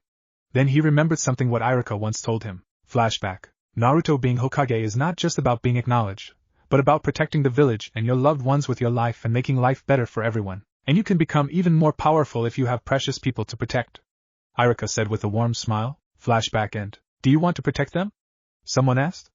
Naruto wasn't dumb, so he figured out that someone was speaking in his mind. Huh? He mentally asked. Do you want to protect Iruka and those kids here? The voice asked again. From the corner of his eyes he saw how Iruka was being beaten. He didn't have a choice. I don't know who you are, but yes. Protect my precious people. I don't know why I still love this village, but I will protect it with my last breath. I will become a Hokage and protect the village, and my precious people, Naruto said with flames in his eyes, full of determination. Very well, I will give you the power to do so. The voice said, and chuckled evilly. When Mizuki saw the determination in Naruto's eyes, he became confused. It should have broken him. So will you? He couldn't finish when he was thrown back by a chakra wave from Naruto. He felt a malevolent chakra and energy coming from Naruto. A chakra well known to him. No, did I free the Kyuubi? With Iruka, Shigeru and Ryoko. Right after he landed, Iruka took 6 shuriken in each hand and threw them at Ryoko and Shigeru. He then did some hand seals and shouted Shuriken Kage Bunshin no Jutsu, and then 6 shuriken became 50. Both Ryoko and Shigeru easily dodged them or deflected them with kunai, but they still received some scratches. But it was only for distraction. While both of them were evading shuriken, Iruka had already finished another set of hand seals and shouted Doton, rock spike. 2. One large rock spike shot up from the earth, ready to impale Ryoko, but she managed to dodge at the last second, but still received a deep gash on her shoulder. Shigeru saw that and quickly made hand seals, put his fingers near his mouth and shouted Katan, fireball jutsu. He then exhaled a medium-sized fireball at Iruka. Iruka quickly dodged it only to receive a sharp punch in his gut and kick in the face from Ryoko. He stumbled back, and when he stopped, he was ready to defend himself. He then heard a nice voice singing, after which large plants with mouths started to grow from the ground. After that, said plants rushed at Iruka, trying to swallow him. What the fuck? Genjutsu? He then dispelled the genjutsu, but it was too late, because he received a strong punch from Shigeru which sent him flying. I think he broke my nose. Ryoko took out a kunai and went for the kill. Suddenly, the whole clearing was filled with malicious chakra and a shockwave threw them back a little. Naruto didn't know what was happening. First, he felt anger, a lot of anger. Secondly, he felt bloodlust. He wanted to kill somebody and quickly. He looked up and around and saw Mizuki, the reason for his anger. Mizuki, meanwhile, watched Naruto with horror. Red chakra started oozing out from Naruto and bubbling. A second red chakra cloak started covering his body. Fox-like ears grew, replacing his ears, and a tail formed around Naruto. His nails grew out a bit and became sharper. His hair became spikier and wilder than before. His whisker marks became more pronounced. His eyes turned red and his pupils turned into slits. Then something happened. In a blur he disappeared and reappeared in front of Mizuki, his hand ready to strike. Mizuki was too shocked to even move. Naruto pierced Mizuki's chest and heart, making a hole, and killed him instantly. Mizuki didn't have time to even scream in pain. Naruto then took out his hand from the hole and blood started to spray out, covering him in it. Naruto then turned around and glared with his slitted eyes at Ryoko and Shigeru, who were shaking with fear. You will not harm my precious people. He roared, and faster than a mere genin could see, he launched himself at Shigeru. Shigeru's shinobi senses kicked in and he managed to dodge a punch by jumping to the left and falling to the ground. Naruto was already on him, ready to pierce his heart like he did with Mizuki. Shigeru covered his head, ready to die. Before Naruto could finish, he felt pain in his back. He turned around and saw Ryoko throwing shuriken at him from a safe distance. Naruto then let out a roar with another shockwave, knocking back all the shurikens which were already impaled in him and others that were already sent flying towards him. Naruto then redirected his attention to Ryoko and started to run towards her. Meantime, Shigeru was trying to run away. When Naruto reached Ryoko, he launched a punch at her face, which she quickly blocked with her arms. Thanks to Kyuubi's chakra cloak, Naruto burned Ryoko's arms, despite her blocking the punch. Naruto then quickly kicked her, and she couldn't block it. She stumbled back, and before she managed to push back the pain from the recent kick and burn, Naruto was already on her, impaling her chest. More blood spilled out from the hole and Ryoko fell down, lifeless. Naruto then turned around for his last target, but couldn't find him. No! I must find him. I must find him and kill him, or he will hurt more people. He will hurt more of my precious people if I do not kill him. Naruto nervously thought. Then another large chakra wave erupted from Naruto. His eyes began to hurt. He started to scream. He didn't see his blue and silver chakras come out of him and begin to swirl around, merging with the red one. He let out another painful scream. WWH, what's happening? Iruka asked himself with fear in his eyes. Fear for Naruto. I have to intervene or this will turn ugly, Itachi thought worriedly, and jumped out from his hiding spot. Are you alright, Iruka-san? Itachi asked. AMBU? What are you doing here? No time to explain. Can you wake up the kids and lead them to a safe location? Why yes. Good. I'll take care of Naruto-kun, Itachi said, and when he saw the worry in Iruka's eyes he smiled under his mask and said, even in this state you're protective of him, right? Don't worry, I will not hurt him.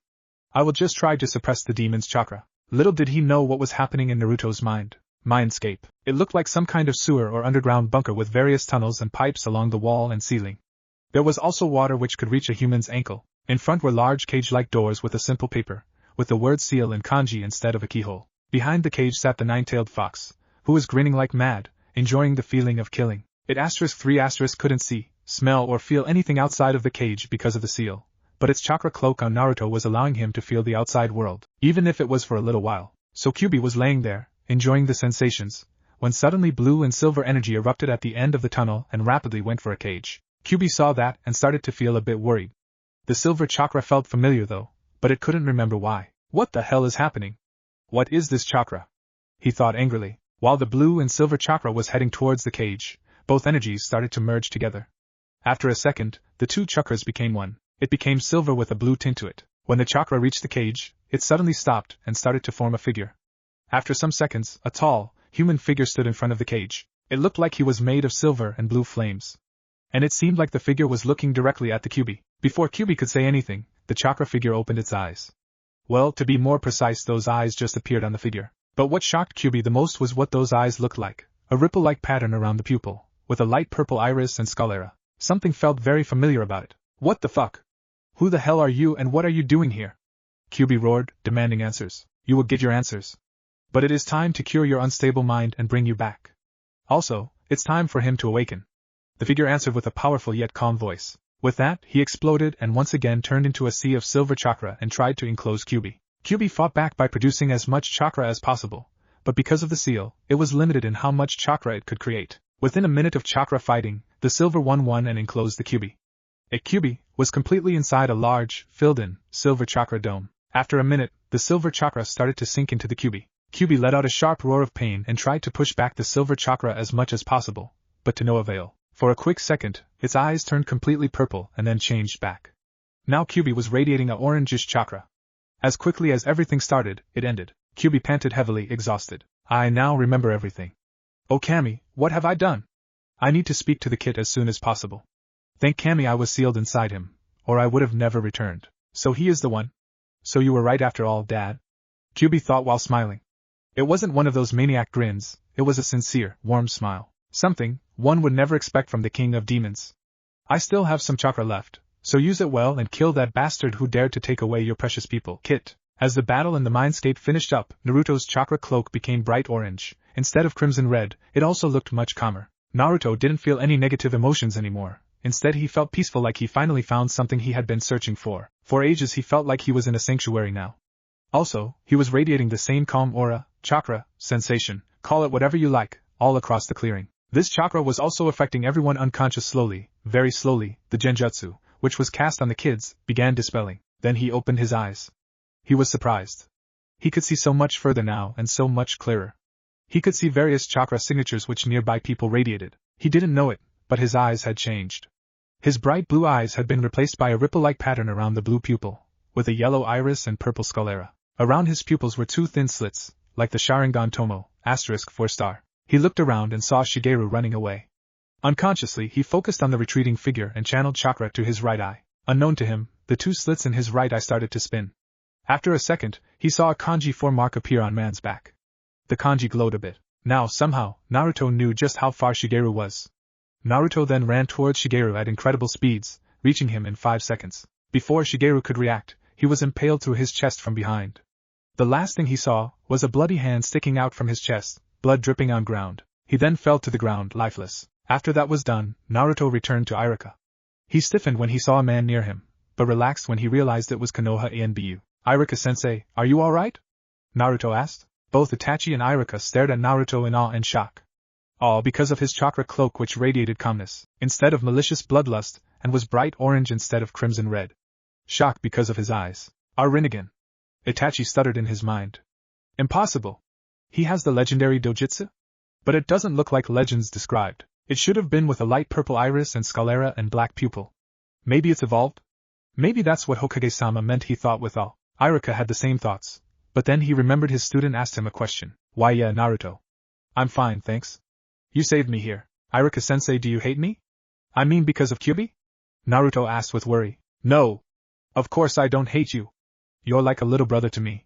And I can tell the difference between a beast and a human. You're completely human, Naruto, and I never hated you. Iruka said with a warm smile, forgetting about the changes in Naruto's eyes. Thank you, Iruka-sensei. Thank you very much, answered Naruto with a bright smile, and a single tear falling from his eyes. His eyes then turned back to his normal ocean blue and his orange chakra cloak disappeared. He then fell unconscious to the ground as the kids finally woke up. When the kids woke up, the first thing they felt was calmness in the air and saw Naruto standing in an orange chakra cloak with fox-like ears and tail sticking out from it. Then they saw Naruto fall unconscious. Naruto! Sasuke, Shikamaru and Choji shouted, worried for their friend. Little did they know said friend saved all of them from Kami knows what. -2 minutes before battle in Mindscape, somewhere in Amigakure, Shinra Tensei shouted Nagato, throwing Hanzo back with an invisible force. Hanzo stopped when he hit the wall of a nearby building. This fight was lasting for too long. Hanzo was already exhausted, and can barely stand. Who the hell is this guy? And what's with those eyes? Any jutsu I throw at him, he just absorbs or repels. He thought with a scowl on his face. How can I win? No, the right question is, can I win? He couldn't waste any more time thinking because he had to dodge paper shuriken. He then heard Nagato speaking. Your time has come to an end, you're already exhausted and I can still fight. Be honored, for you will be the first step towards a greater good. Your pain will be the first of many. Nagato calmly said, his voice void of emotion. Before Hanzo could answer Nagato, he raised up his hand and said Bansho Tenin, and the next thing Hanzo knew, he is pulled towards Nagato with an unknown force. So this is it. When Hanzo finally reached Nagato, he was impaled by a black, long and sharp rod, piercing his heart and immediately killing him. Just as Nagato did it, he quickly turned around and stared into the distance.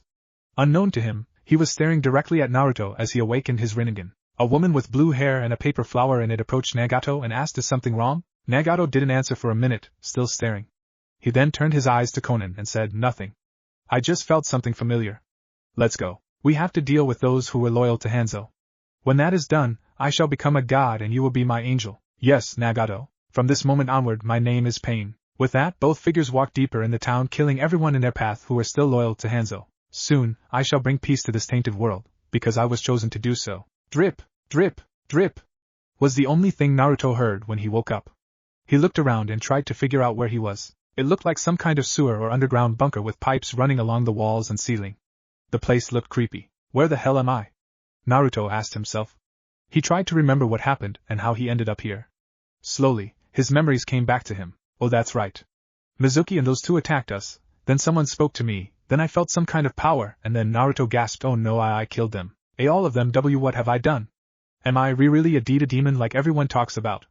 Tears started to form in his eyes. I need to find somebody. I need to find the exit. He took a step and noticed there was water that reached his ankles. But it didn't make Naruto's feet wet. Creepy. He was walking through various tunnels, trying to find an exit until he heard something.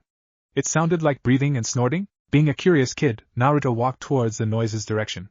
Plus, he hoped it would be someone who could help him. After about 5 minutes he reached a dead end. Or so he thought. He was standing in front of huge cage-like doors which were held closed with a paper with kanji 4 seal on it. In Naruto's opinion, it didn't look reliable enough to keep the door shut.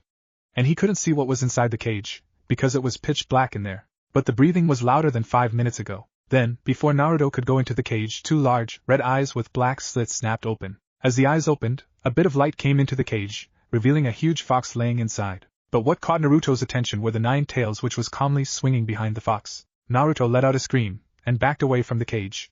He had read about Kyuubi, who attacked Konoha 8 years ago, and he knew what it looked like, but to be so close to it was a new experience for him. He was so frightened, he almost pissed his pants, and he was gaping like a fish, afraid to say something or call for help. The fox observed him with curious eyes until it became boring. Don't worry, kid, I won't hurt or eat you, Kyuubi said with a surprisingly calm voice for a demon. How I can be sure? You're a D-demon after all. Why are you here? Why you should be dead. Naruto stuttered in fear, although in mind he was surprised it speaks. Ha! I can't be killed. I'm made of pure chakra and no mortal can kill me, Kyuubi said with amusement. What? Then where are we? Is this some kind of D-dream? If you see can't be killed, what happened to Y years ago? Naruto asked. Little by little he was overcoming his fear and stuttering, seeing the demon is not going to kill him. Yet, too many questions, Kit. But I will answer them. No, it's not a dream and we're in your mindscape which was created by the seal, which also put me here, in other words, we're in your mind. To answer your other question, although I can't be killed, I can be sealed using potent and strong seals. Kyuubi answered and watched Naruto, hoping he will figure it out himself. Kyuubi knew Naruto is not as stupid as everyone thinks. My mind can't be killed. Only sealed cage with a seal voice in my head. Villagers hate Naruto muttered and then he widened his eyes. No, it can't be. You're sealed inside me? Yes, I'm sealed inside of you. I knew you would figure it out, by giving you obvious hints. Fox answered with a grin, showing all its sharp teeth. It looked very intimidating. But why? Why did the Yondaime Hokage choose me out of all orphans? Naruto asked, tears coming from his eyes, fear forgotten. He just wanted to know why Yondaime ruined his life. Should I tell him or not? Now I'll tell him, better now than later. He needs to know the truth anyway. If I'll tell him now, he will be broken just for a week or 2. If I'll tell him some other time, he will be broken twice. Kyuubi thought. Tell me why? Why me? He just couldn't ask another parent to sacrifice their child. And he just chose a random orphan without parents? Naruto yelled angrily, his voice full of fury and his eyes red from tears. Yes and no. Yes, he chose you. No, he didn't choose, as you say, a random child. You're his son, Kit. He chose his own son. What? What are you talking about, Fox? Naruto asked. His anger and fury settled, and now confusion was in his voice. I can't be Yandame's son, it just sounds too good. I can't be the son of such an important person. It doesn't make any sense. Yes, you are. Think about it. First, he chose his own newborn son, whose chakra coils didn't develop yet, and so he, son, would be loyal to village after sealing. Secondly, before he died, he asked the village to see you as a hero, who keeps me in prison. Of course he was an idiot, believing they will honor this kind of wish. Thirdly, he knew something dark was coming and this world needed a hero. Who else would be better for this role than a kid with the strongest of bijou sealed inside him and enormous chakra reserves? Kyuubi answered with foxish smirk. Lastly, you look just like him. Exact copy. Blue eyes, blonde hair, the same face, only yours is a bit rounder than his. After thinking for a while, he admitted that it made sense. He remembered all the pictures of the yandame, and he admitted that the yandame looked just like him. He still needed to confirm it with Ojaizen, but now he couldn't hate the man. He sacrificed his life for the village. It was something that a true leader would do. And he asked the village to see Naruto as a hero. Something Naruto had always wanted. I see. It makes sense now. But I will confirm it with Ojaizen. I have to know if it's really true. Naruto said. Kyuubi just nodded and waited for some more questions. It was shocking to find out the Lord of Demons, Kyuubi no Yoko, was sealed inside him. It was more shocking to find out the man he admired the most, was his idol, was also his father, who sealed the said bijou inside him. But he will think about it later. I'll think about everything later, when I will wake up. Can I ask some Q questions?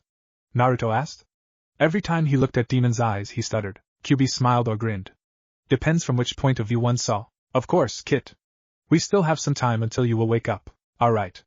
I've read the Kyuubi is a malicious being, full of rage and hatred and kills everything it sees. But I don't feel anything evil from you. At all. Why? Well, it's simple. Your books lie. Huh, Kyuubi sighed.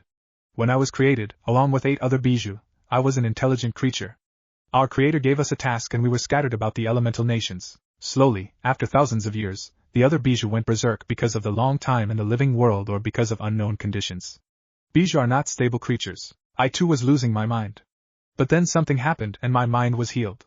So I lived like that for some 1,000 years. But one day, a man found me and used his Kekkei Genkai, the Sharingan, to tame me. Then everything went blank. He was very powerful if he could tame me. Next thing I knew, I was fighting another man, who could use Mokutan. Naruto was listening very carefully. In his opinion it was interesting to hear some history. Mokutan? You mean the Shodame Hokage? Yes. Don't interrupt me anymore, kid. Kyuubi growled. It really didn't like when someone interrupted it. As I was saying, I was fighting a man with the Mokutan ability, and he won the fight. When I was released from the Sharingan's effect, I fled from there as far as possible, my instincts said to do so. But I was unsuccessful. Shodame found me and sealed me inside a woman. Being tamed by the Sharingan, and then being sealed were key factors in losing my mind. It was the moment I lost all my clear thinking and acted only on instinct, rage and bloodlust. I was like a savage animal, like the books described me. Until now. I'm very lucky I was sealed inside you. To say Naruto was shocked was like saying the village loved him. To think Kyuubi was once an intelligent creature, and was fighting with the Shodame Hokage himself. And lost. Any more questions so far? After a moment of thinking and overcoming his shock, Naruto asked, if you were sealed, how did you break free and attack Konoha? 8 years ago, a man with a Sharingan set me free from my previous host. The same eyes tamed me again and controlled me. The man ordered me to attack the village. After his control of me was gone, everything I saw was red. I was filled with rage and I was on a rampage. Unfortunately, I don't know any details on how was I freed or who my previous host was. And I'm sorry for attacking this village. Okay, that explains why books say you're a malicious being. And don't apologize, it wasn't completely your fault. But why until now? What changed you? When you offered power, you sounded evil, but now you don't seem evil or malicious at all. I had hoped you would me ask that. You see, when I was flooding you with my chakra, you were subconsciously mixing it with your own chakra and channeling it to your eyes in order to find the last man. You put so much strain on your eyes that you would have become blind, but you got lucky and instead of going blind, you awakened a dormant power. Your bloodline. And my bloodline? I have a bloodline?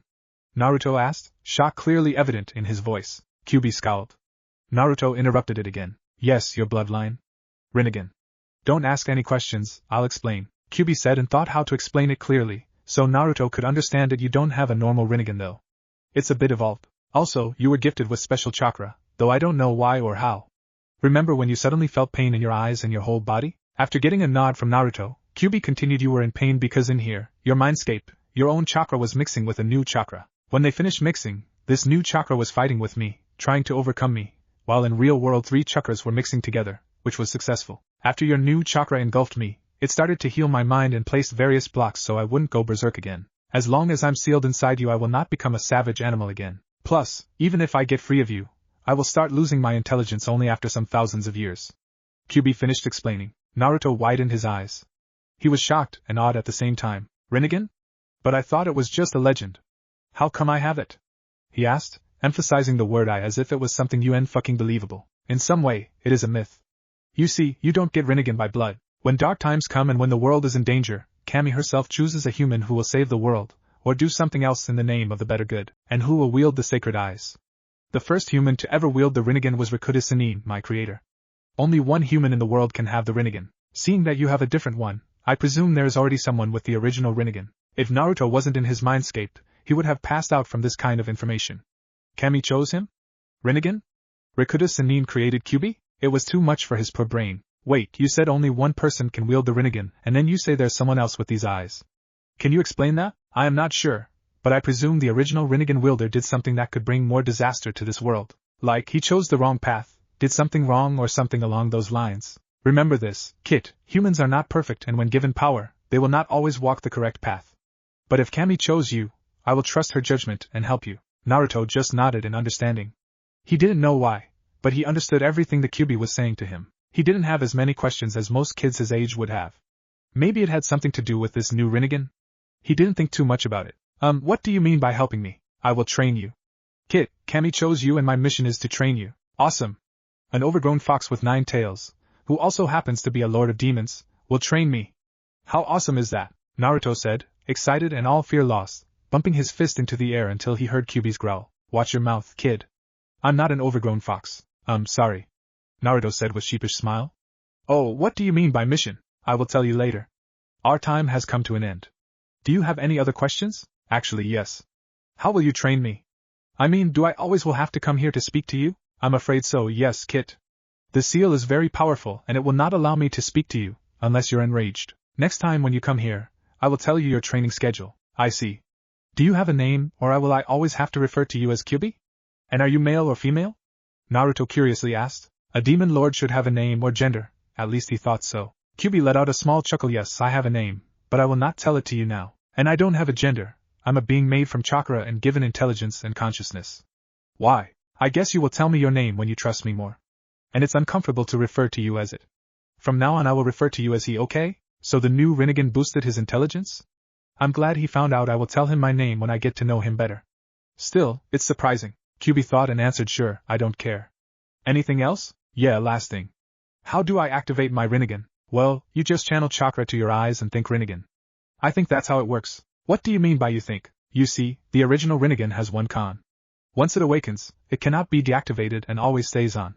But yours, somehow, is different. While you will rest outside, I will analyze the recent battle and try to find out the new abilities of your Rinnegan. Go on, try and activate it, Kyubi answered, emphasizing word your. Kyubi-sama. Ho, before Naruto could finish, Kyubi growled a bit, kid, don't sama me. Just Kyubi or Kyubi-sensei. I hate all that honorific stuff. Naruto was a bit surprised, and here I thought, the Lord of the Demons would demand respect. I guess not, he thought, and then continued, right.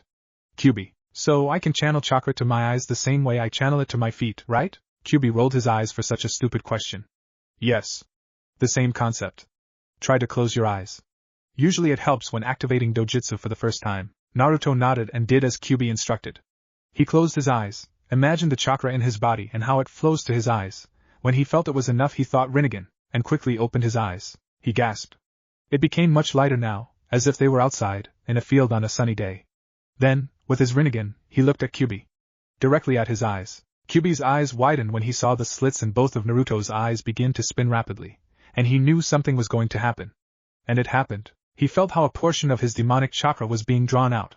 It lasted for just 2 or 3 seconds. After that, he saw a ball of dark orange chakra floating in front of him. Then, the orange chakra quickly moved through the sealed gates and engulfed Naruto, who was sitting there as if nothing happened, his slits still spinning, and then was absorbed by him. His Rinnegan stopped spinning, deactivated itself, and Naruto snapped back to reality. What just happened? When I looked in your eyes, I passed out for some seconds. Kyubi, panting slightly, said, I don't know, kid, it looks you awakened a new ability. You just took a portion of my chakra and absorbed it. It wasn't much though, less than half of the one-tailed chakra amount. But I didn't do anything. Will my Rinnegan always do stuff by itself? Naruto asked. He just hoped he didn't make Kyuubi mad. He sighed in relief, when he didn't sense any anger from the demon. No. I guess it will only happen when you awaken new abilities. Okay, our time has come to an end. We will meet again in the near future.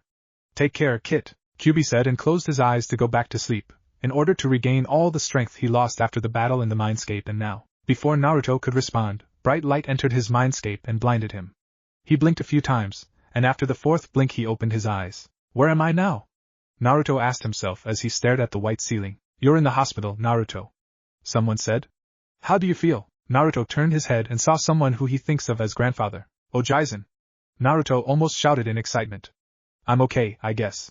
What happened and how long have I been here? Well, to answer your second question, you've been out for 2 days. The old Hokage answered. What? 2 days? Naruto shouted. What the hell? Why so long? For some reason you had slight chakra exhaustion, as well as blindness. Even so, for you it is a long time. And to answer your first question, that's what I would want to know. Can you tell me what happened? He asked. Blindness? Was it because of my? Naruto muttered. Hokage couldn't hear the last word though. Yeah, I can tell you what happened from what I remember. Hokage nodded, telling him to continue. We arrived at this awesome field in the forest. It was really beautiful. Then, we set up our tents, we made campfire, and then we had some free time before Iruka-sensei would start his lecture. When he started, I suddenly felt very tired and wanted to sleep, but I somehow resisted it. I saw how the others were falling asleep. Then Mizuki appeared with someone. There was Mizuki, one more man and a woman.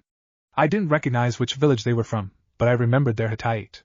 There was musical note on it. After that, they split up. The two strangers went for Iruka-sensei and Mizuki approached me. A note?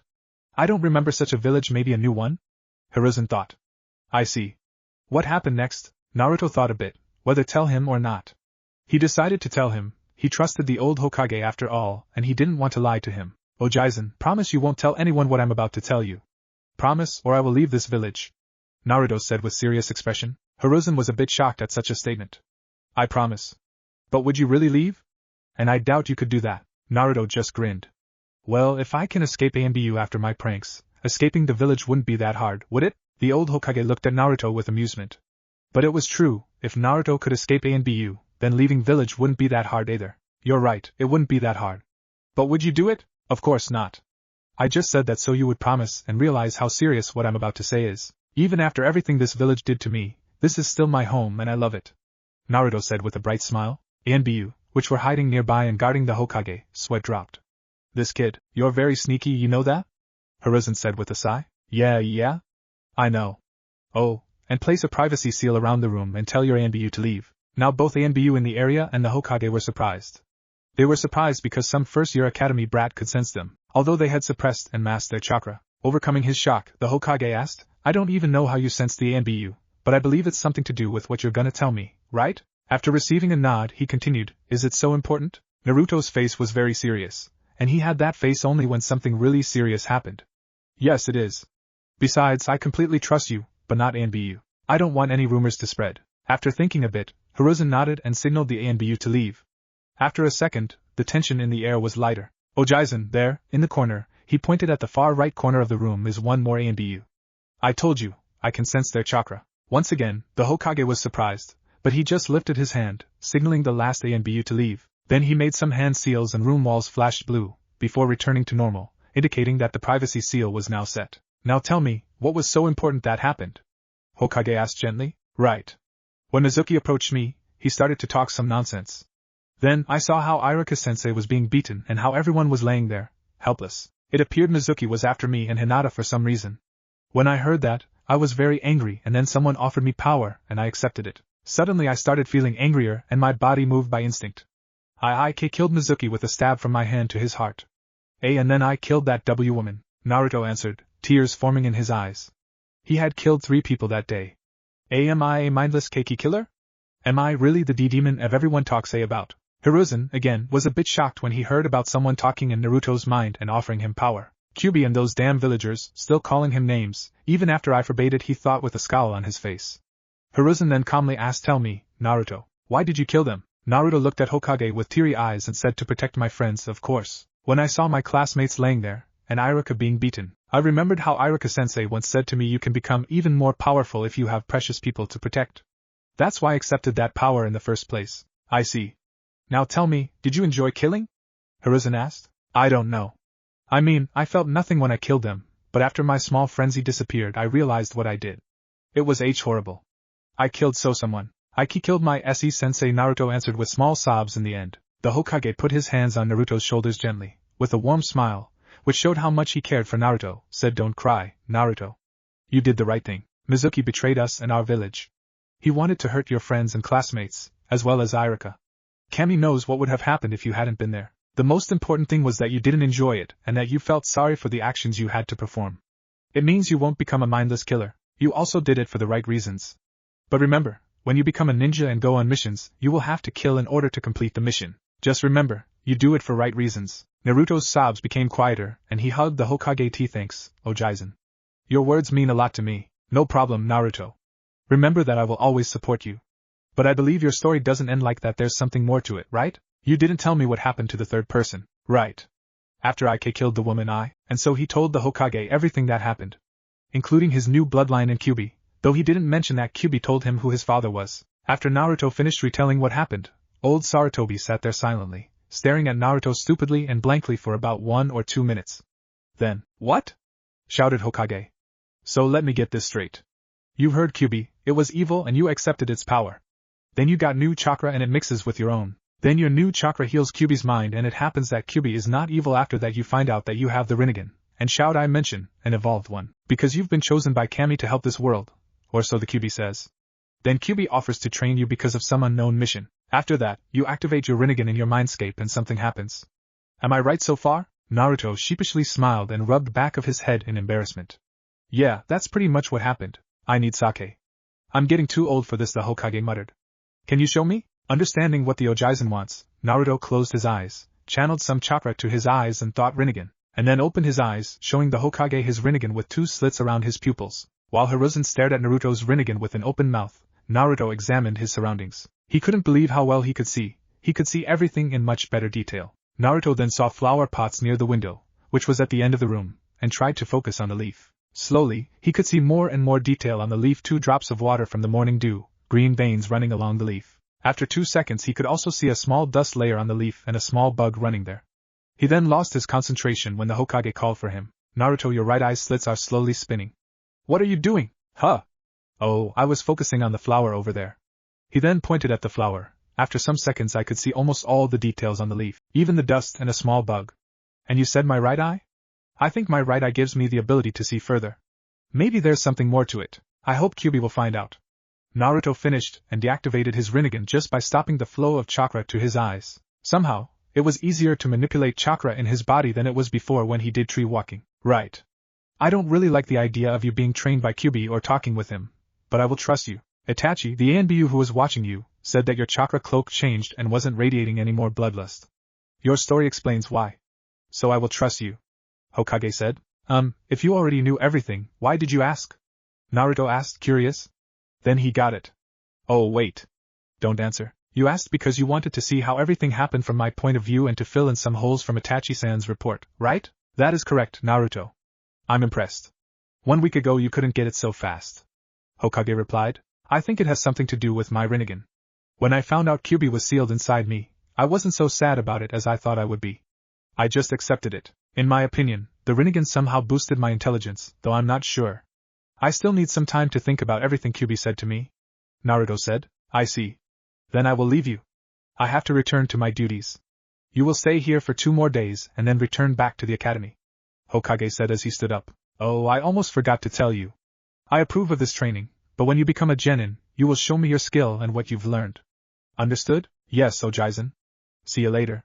Naruto said as he laid back in bed and went to sleep. The Hokage just smiled and left the hospital, returning to the tower to resume his duties. To be more precise, to be tortured by damn paperwork. Again. Village somewhere near Kaminari no Kuni borderland. It was deep night in a small village near Kaminari no Kuni, lightning country borderland. The full moon shone in all its glory, illuminating lone streets with its mysterious light. You could hear some wolf pack, hidden near the forest shadows, howling at the moon and ready to hunt their unsuspecting prey. Most of the villagers were already asleep, their homes embraced in darkness, dreaming about various things. though some houses still had their lights on, and one of these houses was the Tsukiko clan's main building. The Tsukiko clan was a very ancient clan with a very rare bloodline and summoning contract. Why were they rare? Because only once in 400 to 500 years a single member of clan can awaken their ancient bloodline, and only this one person can sign their sacred summoning contract. The bloodline was very strong, so strong it could cease wars or heal injuries. It could summon souls to aid allies, or rain death on their enemies. In order to awaken the bloodline, one needed to meet various conditions. One may think that one of these conditions is high emotional or physical pain, but that's not true, at least, not completely. The condition is unknown. Each member who ever awakened the bloodline did it in different ways. One suffered emotional pain, the other suffered high physical pain while someone else got it out of the blue. But the last member, who had this bloodline, died 1,500 years ago.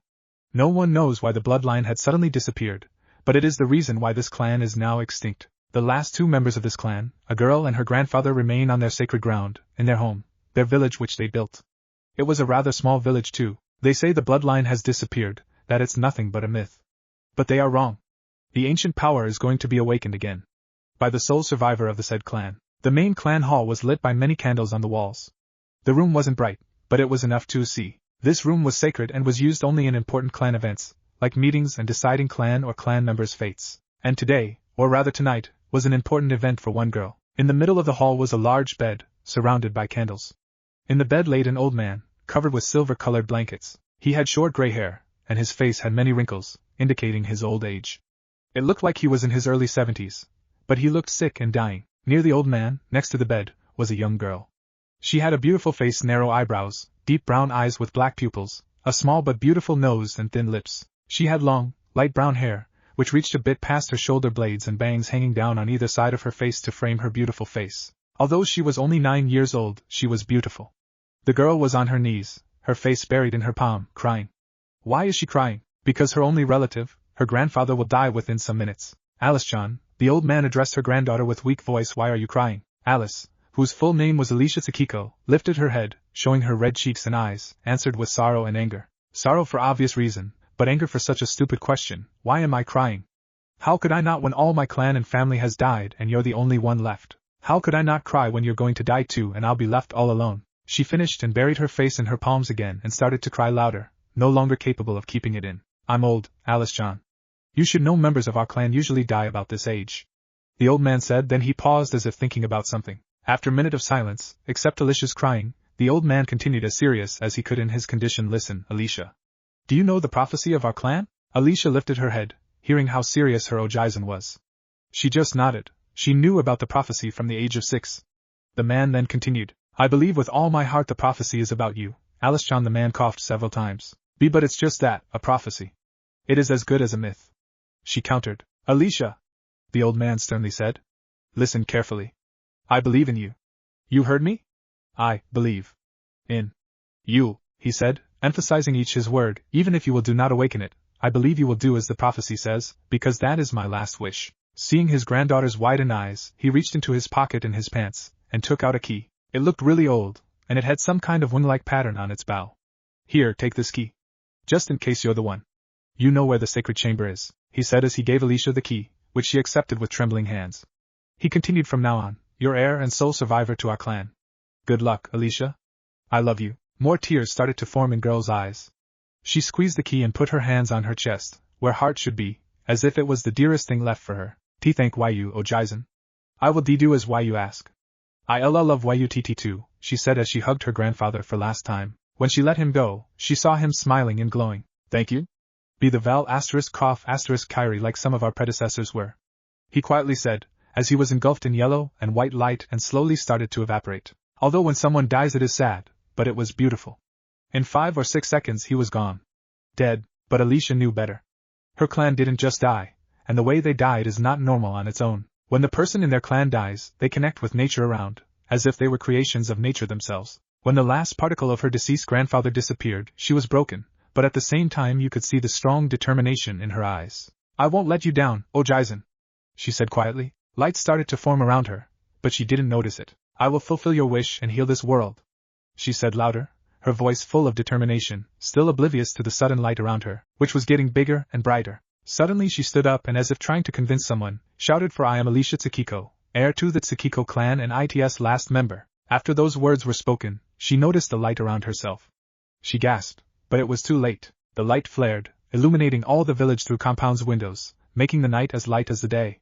It kept for some seconds, then the light died down. After the light was gone, Alicia stood there for some seconds, her eyes wide in shock, after which she fell, unconscious. But something had changed, though her hair changed from light brown to light blonde and was now reaching down to her lower back. Some of the villagers who were still awake saw the flare, and thought with awe, "The Valkyrie is born." Alicia's dream. She was flying or floating above the village.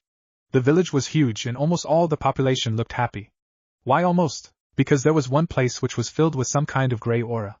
The aura itself radiated hate. When she looked closely at that part of the village, she saw a 6-year-old blonde boy walking on the street. What caught her attention was his shadow. It had 9 tendrils, which looked like tails. The boy himself radiated a calm and bright aura, while the civilians around him radiated hate and the grey aura towards him. One of the civilians even took a tomato and wanted to throw it at the boy, but was stopped by another civilian who whispered something to the first one. Although it was just a whisper, and Alicia was very far from there, she could hear what he said. "Don't anger the demon." Then she saw how everything started losing color wherever the blonde kid went, various insults thrown his way. "Demon! Scum! QB brat! Get away from here! Why can't you just die?" These were the most often used ones. But despite everything, the kid was smiling and radiating that small aura. And so she watched how the day went for the boy. When the day was finished, and the boy went to sleep, Alicia was amazed how he kept going after everything the village did to him. She also pitied him. Poor kid. He is no older than 6 or 7, and he has to endure so much. How can he keep going on after everything? He doesn't even have friends. How can he smile? Could I do the same? She thought, awed at the boy. Then, the scene changed. She was floating, once again, above a large crater. There were many holes around, some large water puddles. She also saw mountains and forests in the background, but what terrified her the most was huge monster standing there. By huge, she meant huge like a mountain. She couldn't see any details of the monster, only its red eyes, which seemed familiar. She then looked below the monster and gasped. There, not very far away from the monster, stood the same boy from before, but this time he had 9 red tails with orange tips swinging behind him. The boy turned and lifted his head and looked directly into Alicia's eyes. She gasped. His eyes were like she had never seen before, ripple-like pattern around the blue slitted pupil with a red iris and purple sclera. It also had 3 white tomo around the pupil. Then she noticed the boy had some kind of crimson-red pigment round his eyes. The monster let out a demonic and monstrous roar. Alicia screamed for him to run, but to no avail. Her warnings and screaming were silent. She then saw how the boy closed his eyes and how a single tear fell down. The monster then shot a large stream of black and purple flame at the boy, engulfing him. When the fire died down, she saw no one there. Only a burning crater. Alicia started to cry for boy's fate. It was so cruel. Alicia woke up in a cold sweat, panting, as if she had seen her worst nightmare. Well, she kind of did see a nightmare. Who was that boy? She thought. It felt so real. Then, the pain returned to her body and once again, she was unconscious. Naruto's dream. At the same time, Naruto was dreaming a very familiar dream. It was a usual day when he was 6 years old, but this time he felt something unnatural, as if someone was watching him. But he paid it no attention, thinking it was the villagers. After he went to sleep, the scene changed. Now he was standing in large crater-like clearing, alone facing a huge monster. He couldn't see any details of it, only its eyes. They were red with some kind of lines in them. It looked dead familiar. He then felt, again, someone watching him, from above. He knew it wasn't civilians this time, because no one was around. He turned and lifted his head up and saw a girl no older than 9 or 10. He saw her long hair and her deep brown eyes along with the rest of her face. Beautiful, he thought. And then he heard monster's roar. He knew this was the end. He saw how the girl was trying to say something. He saw how she was trying to scream, but to no avail. Probably wishing me a slow death, like everyone else. He then closed his eyes and felt how a single tear left his eye, as he remembered his life. Then, without pain or anything, he felt dead. Naruto woke up in a cold sweat, panting. This was a horrible nightmare. Who was that girl? And the monster? He thought, it looked so real. Then, he just turned around and went back to sleep, seeing it was still night and hoping he won't see the nightmare again. Somewhere in an unearthly place, it looked like endless darkness, filled with millions and millions of white dots, representing stars. You could also see a large globe, representing Earth itself. There was a woman of godly beauty, with long white hair, which seemed to glow, reaching her ankles. She had on a long, white dress which went past her feet. Said woman was radiating unworldly light around her. She was overlooking the earth. A smile appeared on her face, as she said, her voice sounding like double echo. This is the last time I intervene, Naruto, Alicia, for I believe I made the right choice and you won't make mistakes like the last ones. That said, she disappeared in a white flash. It has been a week since Naruto left the hospital. He now continues to go to the academy. On the first day of school after his discharge from the hospital, it was like hell to him. He received so much attention. Everyone was asking him questions about the incident, like, what happened there, why didn't he fall under the genjutsu, etc. He had to lie, saying that he didn't remember much and that everything was like looking through fog. But some kids, shik asterisk cough asterisk ama asterisk cough asterisk ru, sas asterisk cough asterisk uke, knew he was lying, but decided not to press him on the matter. At least for now. After that first day, class settled down, and then everything was like always boring lectures, Iruka shouting, Sasuke's fangirls, and he still didn't contact the fox to talk about the training. Now, it was a peaceful Friday afternoon. The sun was shining, birds were chirping and other peaceful stuff was happening. Naruto was in the academy, sitting in his spot and daydreaming. I wonder why I can't enter my mindscape now. Naruto thought, I hope that damn fox didn't lie about the training. I haven't heard anything from him for a week now. Suddenly a voice rang in his head, hey, Kit. You miss me? Naruto was so surprised he yelped. His classmates gave him a funny look, and Iruka asked him, Naruto, are you alright? Quickly regaining his composure, he sheepishly answered, hi, Iruka-sensei. I was daydreaming and had a bad dream. Okay, don't sleep in class, Naruto. Iruka admonished, and returned to his lecture. After that, Naruto pretended to listen to the lecture, but in reality, he was having a chat with his inner fox. How can you talk with me? You said it's impossible to communicate outside the mindscape. Naruto mentally said. Long story short, when you activated your Rinnegan in the mindscape and absorbed part of my chakra, several things happened to you. One of them is that we now have a mental link between each other, and we can talk. About other things I will tell you tonight, in your mindscape. We will also discuss your training. Kyuubi answered. Naruto grinned, when he heard about training. Finally, okay then. See you later. That night, in Naruto's mindscape. Before I tell you your training schedule, let me tell you about several things that happened to you when you absorbed my chakra with your dojutsu. When Naruto nodded and sat on the wet floor, it's not like he felt the water anyway, Kyuubi continued. You may think the chakra you absorbed increased your chakra reserves, but that's not true.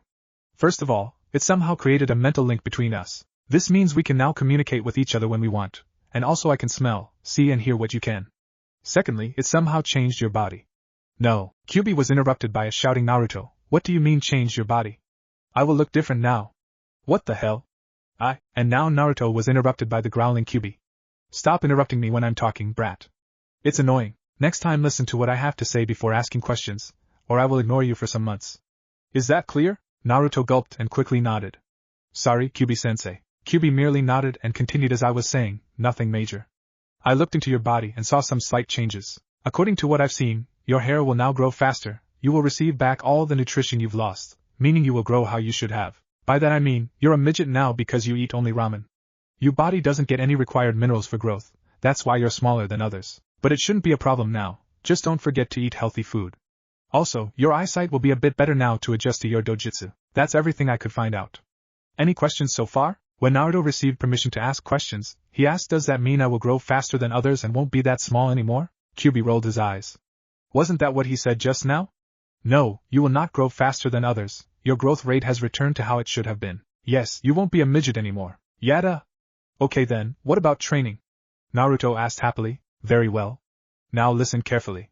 For the next week, after the academy, you will go to any free training ground.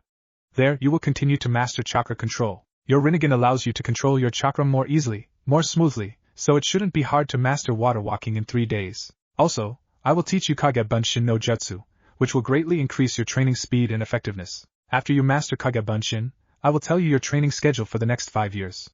Questions? How will a Bunshin increase my training speed? And why only for 5 years? Naruto asked suspiciously. It can't be true that simple Bunshin can do something like that. If it could, why has one used it? Kyuubi just grinned, showing all its sharp and pointy teeth.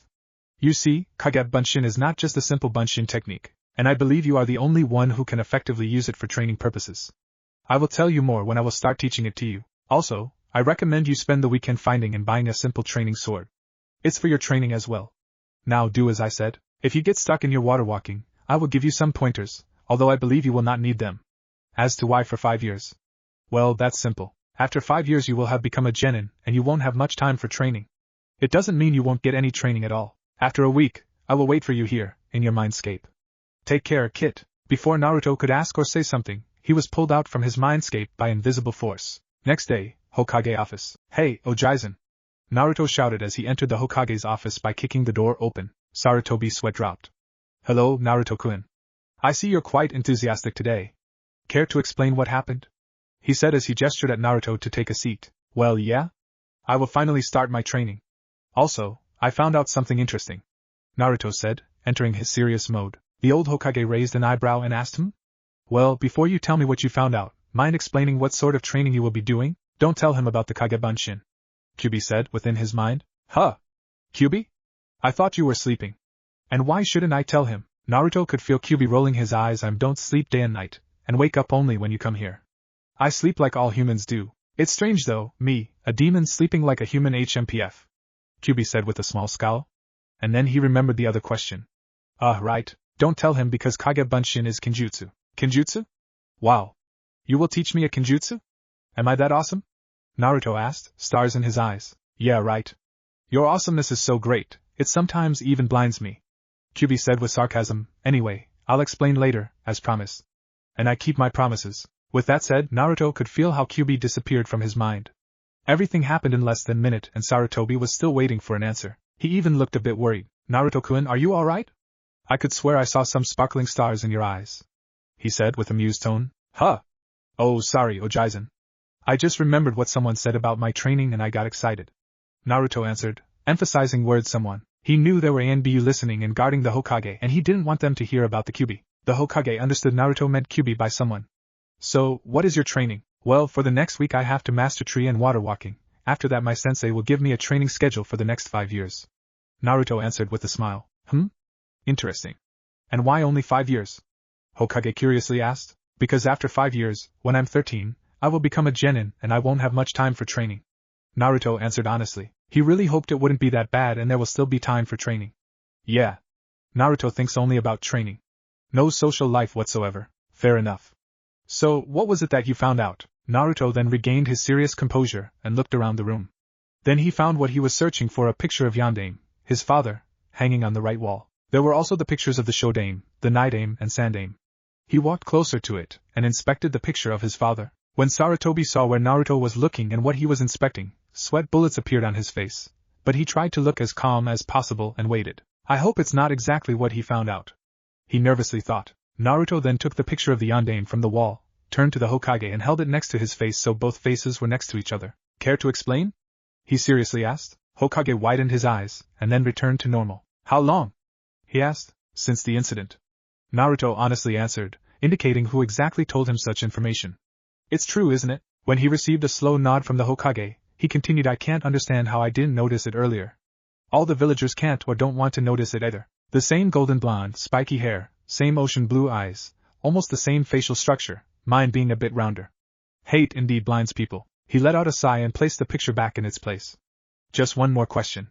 Is it true that my father wanted me to be seen as a hero, as eighth jailer to Kyubi? Sarutobi also sighed and nodded. Yes. That's true. Unfortunately, these damn villagers won't respect his wishes, he answered, leaking out a bit of killing intent in frustration. When he stopped leaking it, he continued, seriously, everyone loved the Yondaime, but they don't respect his wishes, nor do they believe in his sealing skills. How far has this village fallen? He finished by asking the rhetorical question to himself. Naruto just smiled and answered, it doesn't matter how far it's fallen. If my father's last wish was for me to be seen as a hero, then so be it. I will try my hardest to prove I'm not Kyubi's incarnation, and will help this village to regain its will of fire. One way or another, it doesn't matter. That's a promise, he said, his voice and eyes full of determination, a warm and calming aura leaking from him, as he spoke his words, making everyone present in the room feel some warmth and peace, making them believe in the blonde. The Hokage looked at Naruto with a proud smile.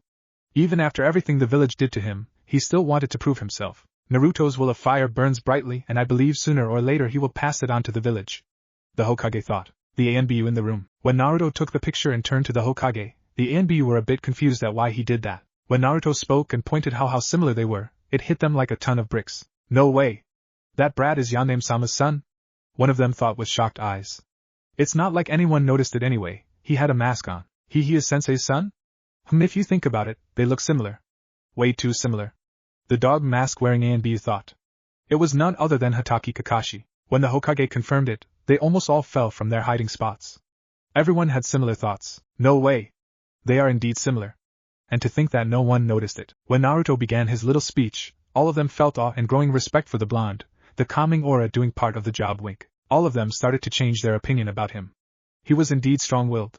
I'm so proud of you, Naruto. I truly believe you will succeed. Now, is there something else? The Hokage asked. Naruto smiled and answered, thanks, Ojizen. Yes, there's actually one more thing I wanted to ask. Can you give any suggestions on a weapon shop where I can buy a training sword without the triple prices? The Hokage raised an eyebrow and asked him to elaborate on what he meant. Huh? Didn't you know? Almost every grocery store either kicks me out, or triples the prices for me, saying we don't sell to demons, and those that do let me in just sell me rotten food. Have you never wondered why I'm smaller than others? Naruto asked in amused tone. Really, the Hokage had no idea about what happens in his village. When the Hokage heard this, his killer intent leaked out to the whole village. Some civilians started to sweat a bit, knowing there was trouble coming their way. When Sarutobi calmed down, he said, "Come, Naruto. Let's pay a visit some soon-to-bankrupt grocery stores. Then I will also show you a weapon shop where I'm sure you will be welcomed." With that, both of them left the office and Naruto had a mischievous smile. Also, the Hokage really was getting old. He was completely distracted by Naruto's knowledge about his father, and totally forgot about the ANBU who were in his office and heard everything. Let's just say, Naruto will now have a bit more protectors and rumors will start to spread. Time skip, 1 week. A week has since passed and Naruto felt great. That day when he and Sarutobi visited some grocery stores, his life became a bit more easier.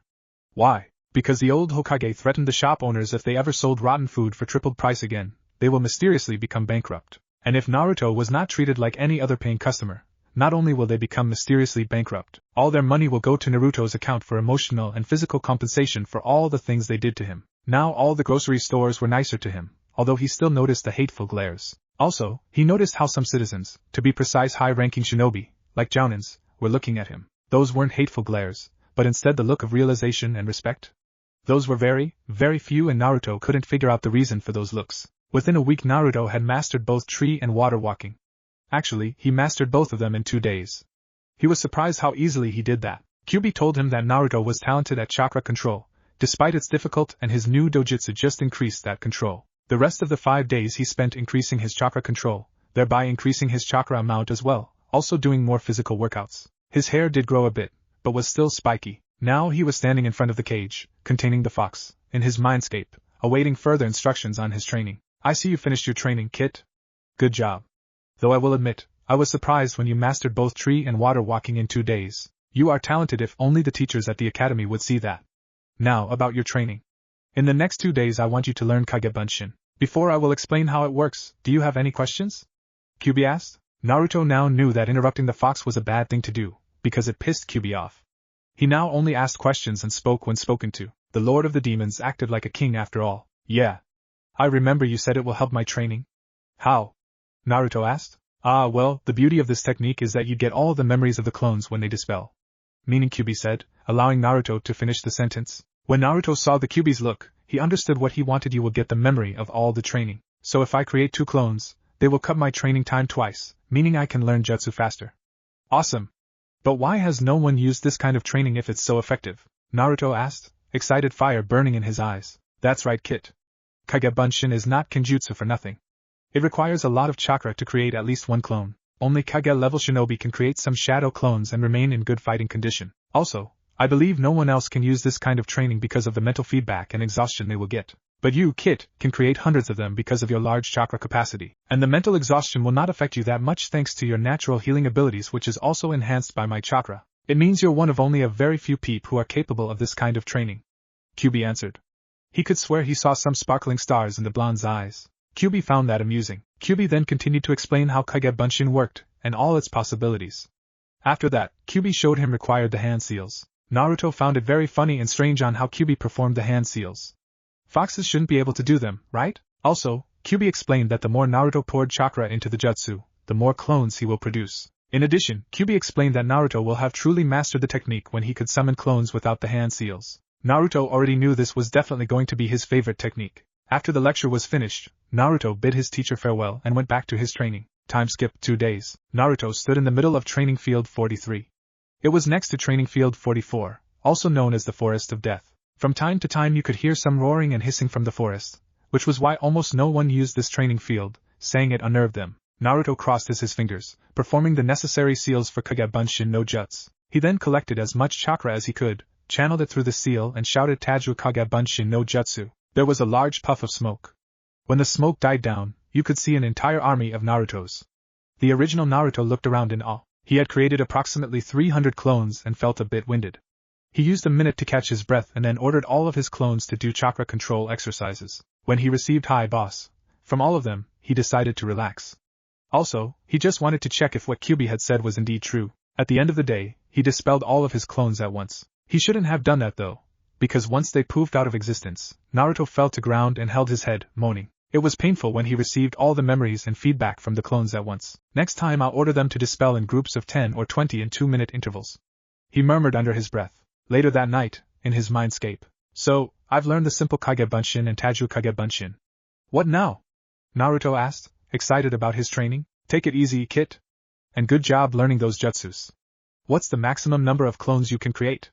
QB asked. Well, today I could make about 300 clones before I felt a bit exhausted. After about 1 minute of catching my breath, I felt a lot better. Naruto answered. QB widened his eyes, apparently shocked. 300 clones? It's impossible for an 8-year-old to make that amount, even with his chakra reserves. I guess his new silver chakra is more potent, thus making the jutsu stronger, and his Rinnegan gives him the passive ability to channel his chakra more easily and smoothly, allowing him to make powerful jutsus while conserving chakra. He can get strong in no time. Thought QB as he grinned, excited. Hey QB-sensei, you alright?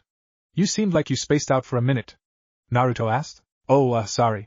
I just didn't expect you to make so many clones at such a young age. Now let me think about your training schedule.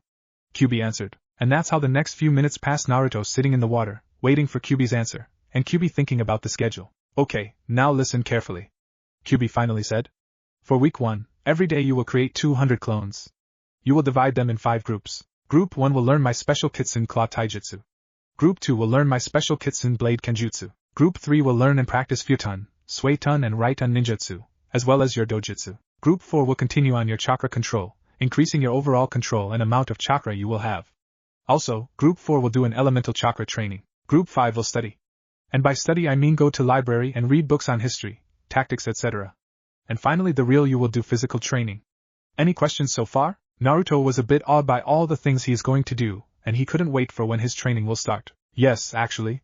Why do you have special taijutsu and kenjutsu styles? You're a huge fox. One swing of your tail can cause tornadoes. He asked. QB shrugged his shoulders. Well, as much as the fox could. Remember when we first met, and I told you how something happened and my mind was healed? He then saw how Naruto was deep in thought, but after some seconds QB received a nod from the blonde, so he continued. Well, this something happened thousands of years ago. When villages weren't formed yet, I found a deeply wounded fox in the forest near Haino Kuni. Rikuta made me like a fox, so I had a fox's instincts, and seeing another fox in pain was painful for me. So I decided to help. I took the fox and infused it with a large amount of my chakra. Back then, my chakra wasn't demonic, it was pure and brought life, but it was still dangerous to pour my chakra into other beings. I still don't know how that fox survived, but imagine my surprise when I woke up and saw the same fox, but with 2 tails and a bit larger. It was the first half demon, half animal. Thousands of years passed, the fox mated and brought kits to life. Slowly, these kits were becoming more and more demonic, gaining more and more intelligence until they become full-time demons like me. But the difference was they could never reach my power, as well as they would never go insane or mad like I can. In other words, thousands years of later, a fox clan appeared and I was their head. After that I decided to create my own summoning contract, and brought all the foxes to the summoning realm. Why did I do so? Because of my mission. When they heard what my mission was, the foxes agreed, obviously, to help me and over time develop these 2 styles to aid their summoners. After another thousands of years they created and developed their own sage mode and sage style. When QB finished, he let out a sigh of, I really hate these tell me your past questions, they are usually so long. Naruto looked at Fox with the excitement and awe. To think that QB, the great demon lord, had its own fox clan. How awesome was that? But then Naruto remembered something. Well, that's just awesome. But what is this mission you speak so much about? QB grinned. Well, it's simple. When Rikuta created us, he gave us a mission. If we are sealed in a person who had the same eyes as his, we are required to help and aid them. That's why before you leave, I will give you a summoning contract to sign. Any questions? That makes sense. I can't figure out how Rikuta-sama knew about any new disaster coming to the world, but it makes sense how he would want you to help me. After all, you've got thousands and thousands of years of experience and knowledge, as well as that basic information and understanding of his dojutsu. Anyway, I don't have any questions, just a request. Naruto said, with a serious expression, although you still could see some sparks from the stars in his eyes. Can I train my dojutsu on my own, without using clones? Before QB could ask him to elaborate, Naruto continued, it's just unfair and seems like cheating if I learn everything using clones. That's why I want to train my bloodline without using clones. Also, it didn't sound like I will have anything else to do, aside from physical training. Well, fair enough. It will also be easier to instruct you. Right, let's continue on with the training schedule. For week 2, Group 1 will continue to learn taijutsu as well as spar with each other. The same goes for Group 2 with kenjutsu. Group 3 will learn and practice katan and doton ninjutsu. Group 4 will work on your kunai and shuriken throwing and dodging skills. Group 5 will continue to study in the library. And you will do physical workouts as well as dojutsu training. Week 1 will be first, after that will be week 2, and after that one, you will do week 1 schedule again and so on. Questions? Yes. When do we start, and what about weekends? QB grinned. He had started to like Naruto's excitement for training. We start on Thursday, and on weekends you can just do physical workouts in the morning and relax for the rest of the day. When he finished speaking, QB placed its paws in Ram's seal. It looked weird, and a scroll poofed into existence out of nowhere. It was strange how QB could summon things in his mindscape. QB tossed the scroll to Naruto, and spoke, "Bite your thumb and write your full name on the scroll and leave your fingerprint under it." Naruto opened the scroll and found it to be completely blank. It didn't surprise him though, as he was the first summoner ever. He did as he was told and wrote his full name in kanji and left the fingerprint.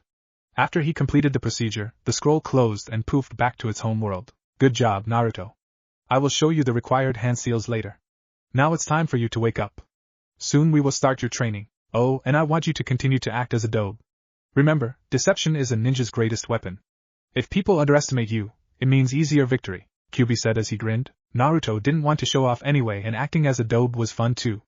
And he just knew this training would cause him a lot of pain. With Alicia, a week earlier, after the night she got her bloodline. It was late afternoon now, the sun was high in the sky, shining brightly, and its rays were warming up the small village. Alicia woke up and moaned, her entire back was hurting. She shuffled slowly to her bathroom, did all her ablutions and then took a shower. She wasn't even surprised at her new hair, because she knew that something's changed in the body when the bloodline is awakened. After that, she went back to the main hall and remembered everything that happened, how her grandfather died, and how she awakened her Valkyrie bloodline. She then remembered the key and secret chamber. She went to the far right corner of the room, bit her thumb and smeared some of the blood on the wall. It looked completely random, but Alicia knew better. After that, a red and white seal array appeared on the wall, indicating she was allowed to enter. Then, the seal disappeared and the wall lifted up, revealing a hidden passage going downstairs. When Alicia got to the basement, the corridor there was very narrow with various line patterns in different thickness and color running along the wall until they reached a door at the end of the corridor.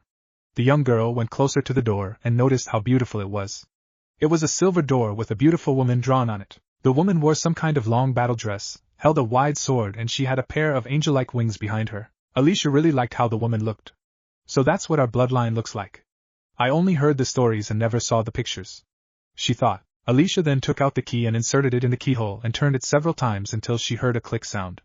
The door started to glow until it vanished. She went inside the room and couldn't help but stare in awe at everything there was. There was a bookshelf with various scrolls and books in it.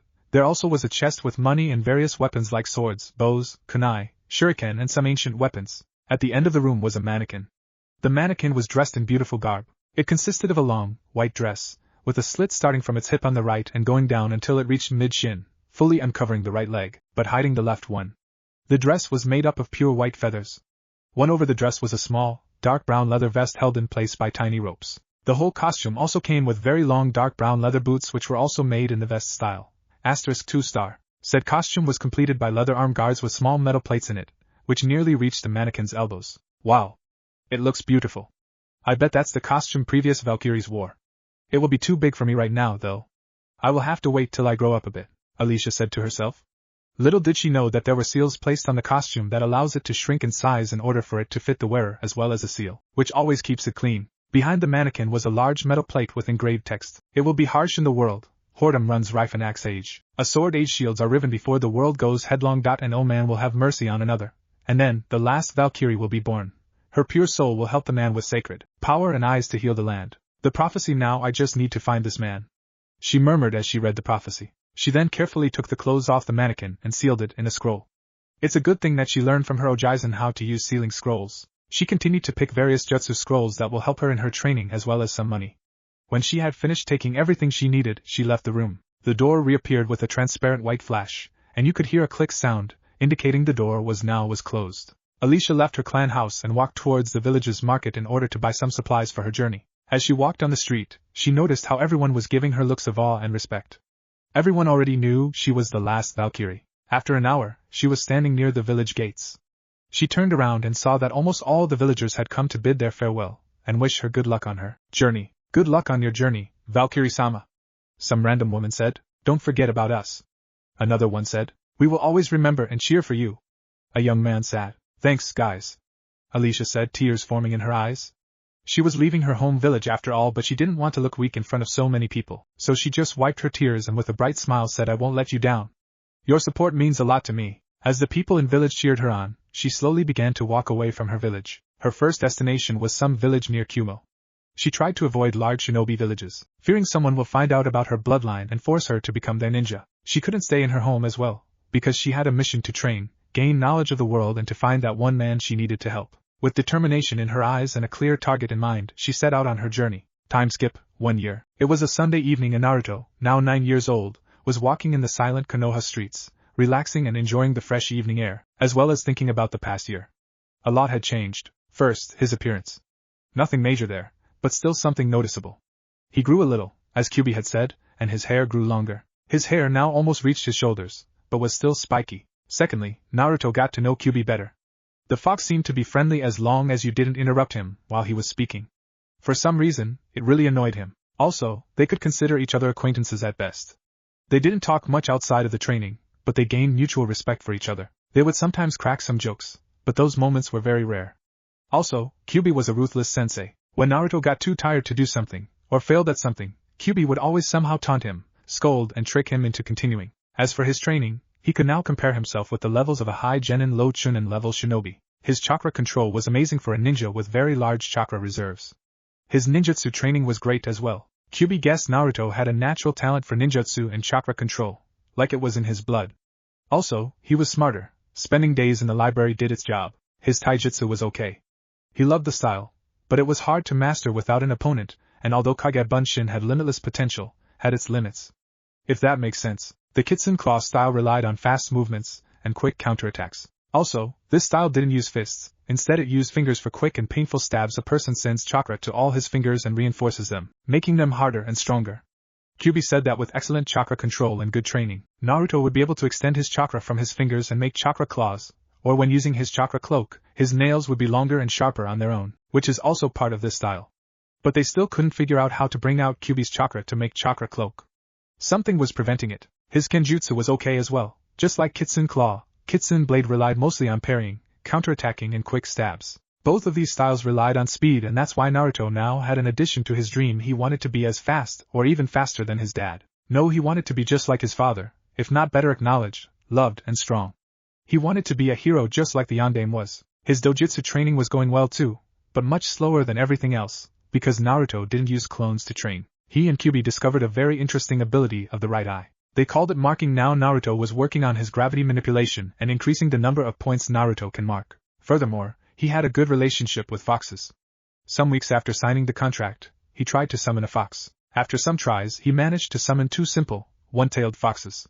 One was yellow with white tip at the end of its tail, and the other was black with blue tip. After they were summoned, both of them wanted to attack Naruto, but when they saw the whisker marks and felt the presence of Kyubi, they put two and two together and changed their minds.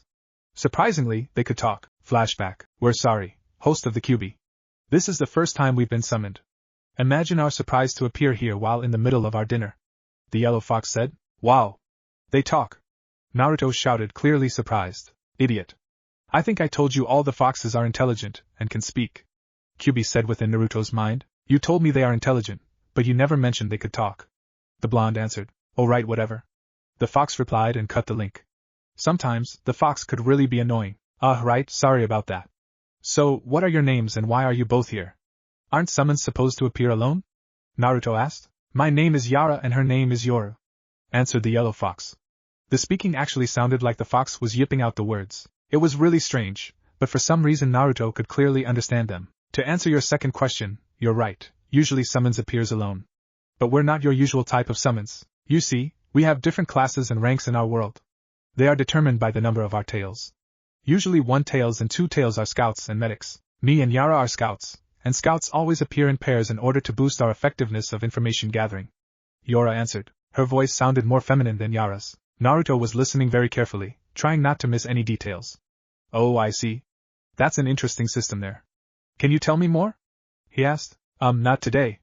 As it is our first time in this world, we would like to explore. By the way, what's your name? Yara said. Great, 2 scout foxes searching for adventure in a foreign world, he thought. The name's Uzumaki Namikaze Naruto. But you can just call me Naruto, Naruto said as he gave a good guy pose and thumbs up. Okay then, Naruto-sama. While we're in this world, do you have any requests? I mean, we're scouts after all. Yoru said with small foxish smile. Please forget about honorifics, I hate them. Naruto said as he put his hand on his chin.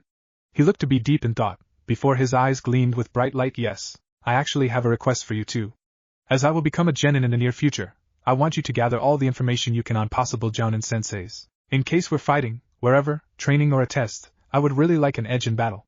In the shinobi world, information is very important, Naruto said before muttering, well, that's what I read anyway, right? Do you know of our ninja system? Of course, Naruto-sama.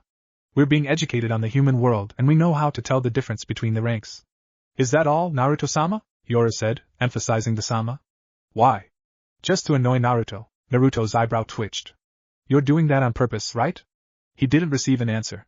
His eyebrow twitched even more. Whatever, that's all. And with that, the foxes were gone. Flashback end. Naruto sighed. Although foxes were friendly, they were tricksters. They somehow managed to annoy him, and that was frustrating. His social life was getting better too. He still didn't have many friends, but he sometimes went out with Shikamaru and Shuji. It was nice company, where Shikamaru sometimes would challenge him to a shogi game, and Shuji would challenge him to an eating contest. Both of these boys knew Naruto was only acting as an idiot, but they promised to keep it a secret. Understanding the reasons, there were cases when some people gave him an evil look if Naruto performed better than others. In the academy, Naruto would sometimes even talk with Sasuke, who sat next to him. The guy seemed to be okay, but he had some social problems. Naruto couldn't find out why exactly. About the academy. Now, with Mizuki's death, a new assistant had been assigned to Iruka. Her name was Kurenai Yuhi, and she was a really beautiful woman. Kurenai had long, black, shoulder-length hair, and very unique eyes that are red in color. She wore makeup consisting of red lipstick and purple eyeshadow. Her regular outfit consisted of a red mesh armor blouse with only the right sleeve visible. Over the blouse is a very broad material which resembled bandages with a pattern on it similar to those of rose thorns. Her hands and upper thighs are also wrapped in bandages, and she wore the Konoha Hittite and regular shinobi sandals. Kurenai will assist Iruka for a year before she will go and try for the jounin exams. As she said, she needed some experience with kids if she wanted to take a genin team, and she was a better teacher than Mizuki ever was anyway. Also, when she saw the fangirls, she became furious with them. They were a disgrace to Kunoichi, female ninja. That day she asked Iruka for a separate room and asked all the girls to come. There she told them about real Kunoichi life, about how men look down upon them, about the possibilities of rape and death. She told them that without any skills, they will die on their first real mission and that they will be the cause of their teammates' deaths because of their weakness. She also told them that going on diets and running around worshipping Sasuke will not make them better or stronger. One girl tried to protest, saying how great her Sasuke-kun was and will always protect her. Kurenai became so angry, she cast the weakest genjutsu, where Sasuke was being beaten up, on the girl and threw her out of the academy. Of course, with Iruka's approval, she said to girls, you better quit the academy now, rather than continue this fangirlism, because if you die and take your teammates with you, no one will be sorry for you. Instead, everyone will think how weak and pathetic you were to drag your teammates down with you. If I will ever see any fangirlism again, I will make sure you're kicked out of here. With that, everything changed.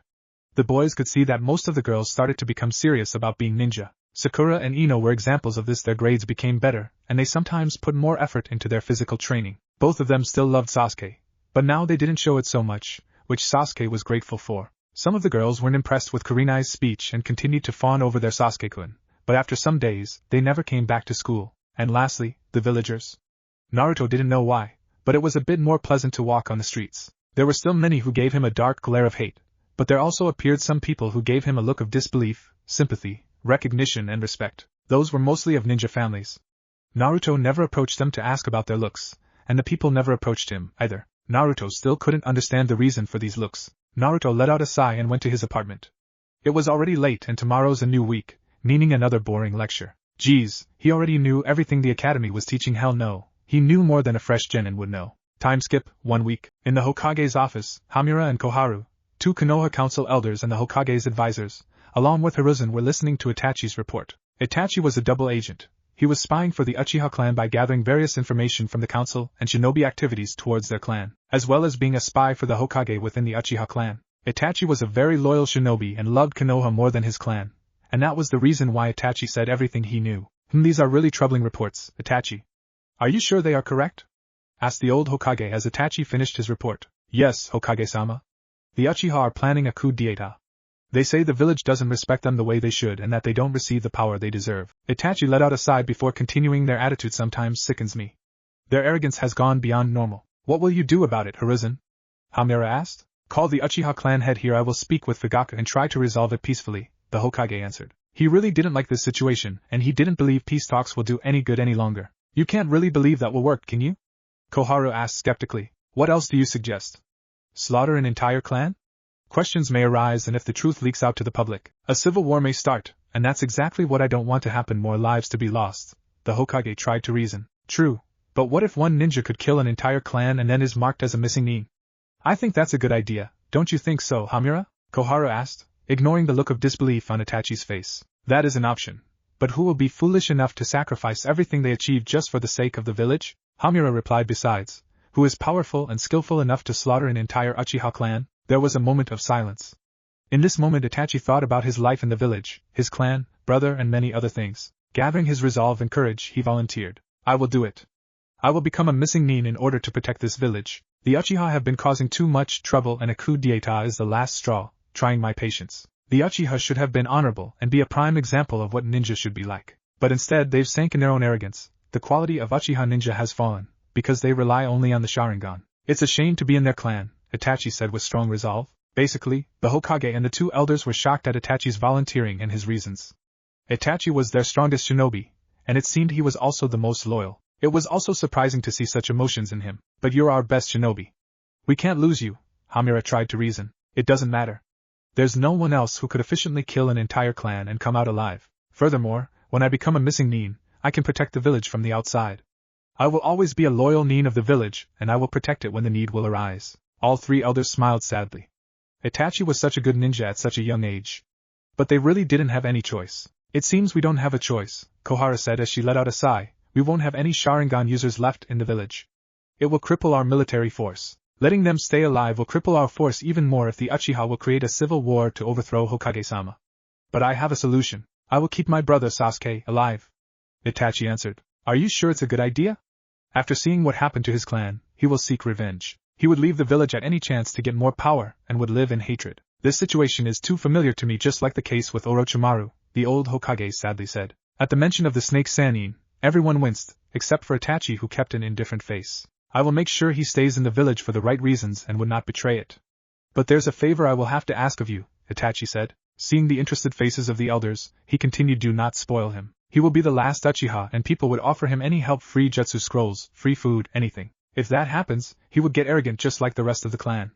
Now he is pure, and I've made sure he stayed like that so far. Thank Kami father couldn't influence him. As you wish, Itachi, I'll make sure Sasuke-kun won't be spoiled. When you will execute the plan? Hokage asked. Tonight. The sooner, the better. Good luck, Itachi. And thank you for your sacrifice. Of course, Hokage-sama. That night, it was a deep night in Konoha, the full moon illuminating the streets, giving some light to those who stayed late outside. It was also one of those rare full moons which gave creepiness to the air. Uchiha Sasuke was one of the few who weren't asleep now. He was returning home from the nearby woods where he spent his day training, but he lost track of time and stayed there until now. As he got closer to Uchiha district, something felt off to him. He couldn't tell what exactly, but something definitely was wrong. He ran. Soon, he reached the gates. Usually there would be 2 gate guards, but today there were none. Also, Sasuke felt a strange scent in the air. He didn't know it, but it was scent of the blood. He entered the streets of the district and froze.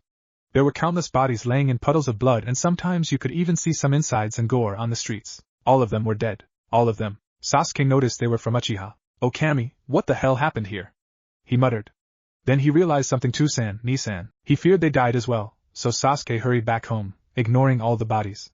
Tears started to form in his eyes as he ran. Nisan, please don't die. Don't leave me alone. He entered his house and noticed the lights were off and it was too quiet. Maybe they're just sleeping, he hoped. What an innocent wish. He ran towards father's room to check on him. As he entered, he saw something what he will always remember. There was Itachi standing, his tanto stuck in Fugaku's chest and his bloody clothes had some scratches. When Itachi pulled his tanto out, Fugaku's body fell to ground limp and lifeless. Itachi heard someone enter the room and he was ready to strike again, until he saw it was his younger brother. He sheathed his tanto and walked towards Sasuke with a small smile, which was very rare for Itachi. Itachi started, but was interrupted. Why, Nisan? Why did you kill everyone?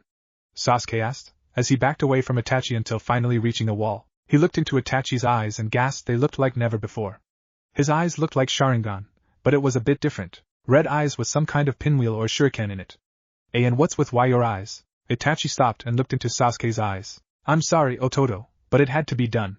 For the sake of the village. Sake of the village? What are you talking about? Itachi sighed. It will not be easy. Sorry, but I can't tell you. Can you answer my question? Sasuke nodded. But he nodded because he was afraid, not because he wanted to answer his question. Do not fear me, Sasuke. I would never harm you. You're too precious to me, just like this village. Tell me, do you have any precious things or people that you love and would protect until your very last breath? Sasuke didn't fully understand the question, but he tried to answer. Precious people? Who I love? Well, it would be you, Itachi, and I would like to protect you, but you're strong enough so you don't need my protection. Itachi smiled. It was one of those rare, true smiles. Thanks, Ototo. But what about the village? Do you love the village and would you like to protect it as well? Well, I guess so. I'm born here and I live here after all. I see. Remember this, Sasuke. Do not hate me nor the village. Find friends here, create bonds. Friendship and a wish to protect those precious to you will make you truly strong. I have given you freedom from your father, so you don't have to be afraid to make friends. Follow my footsteps, become strong, don't be arrogant, train really hard and don't rely just on the Sharingan. And protect this village, just like I did. Today, I protected my friends, village and most importantly my family, from the harm of the Uchiha clan. When you get older, I will answer your questions, but for now, live a happy life and rebuild the Uchiha clan to its former glory, where all the members have a high sense of honor. Do not seek me, but know this, I will always love and protect you wherever you may be.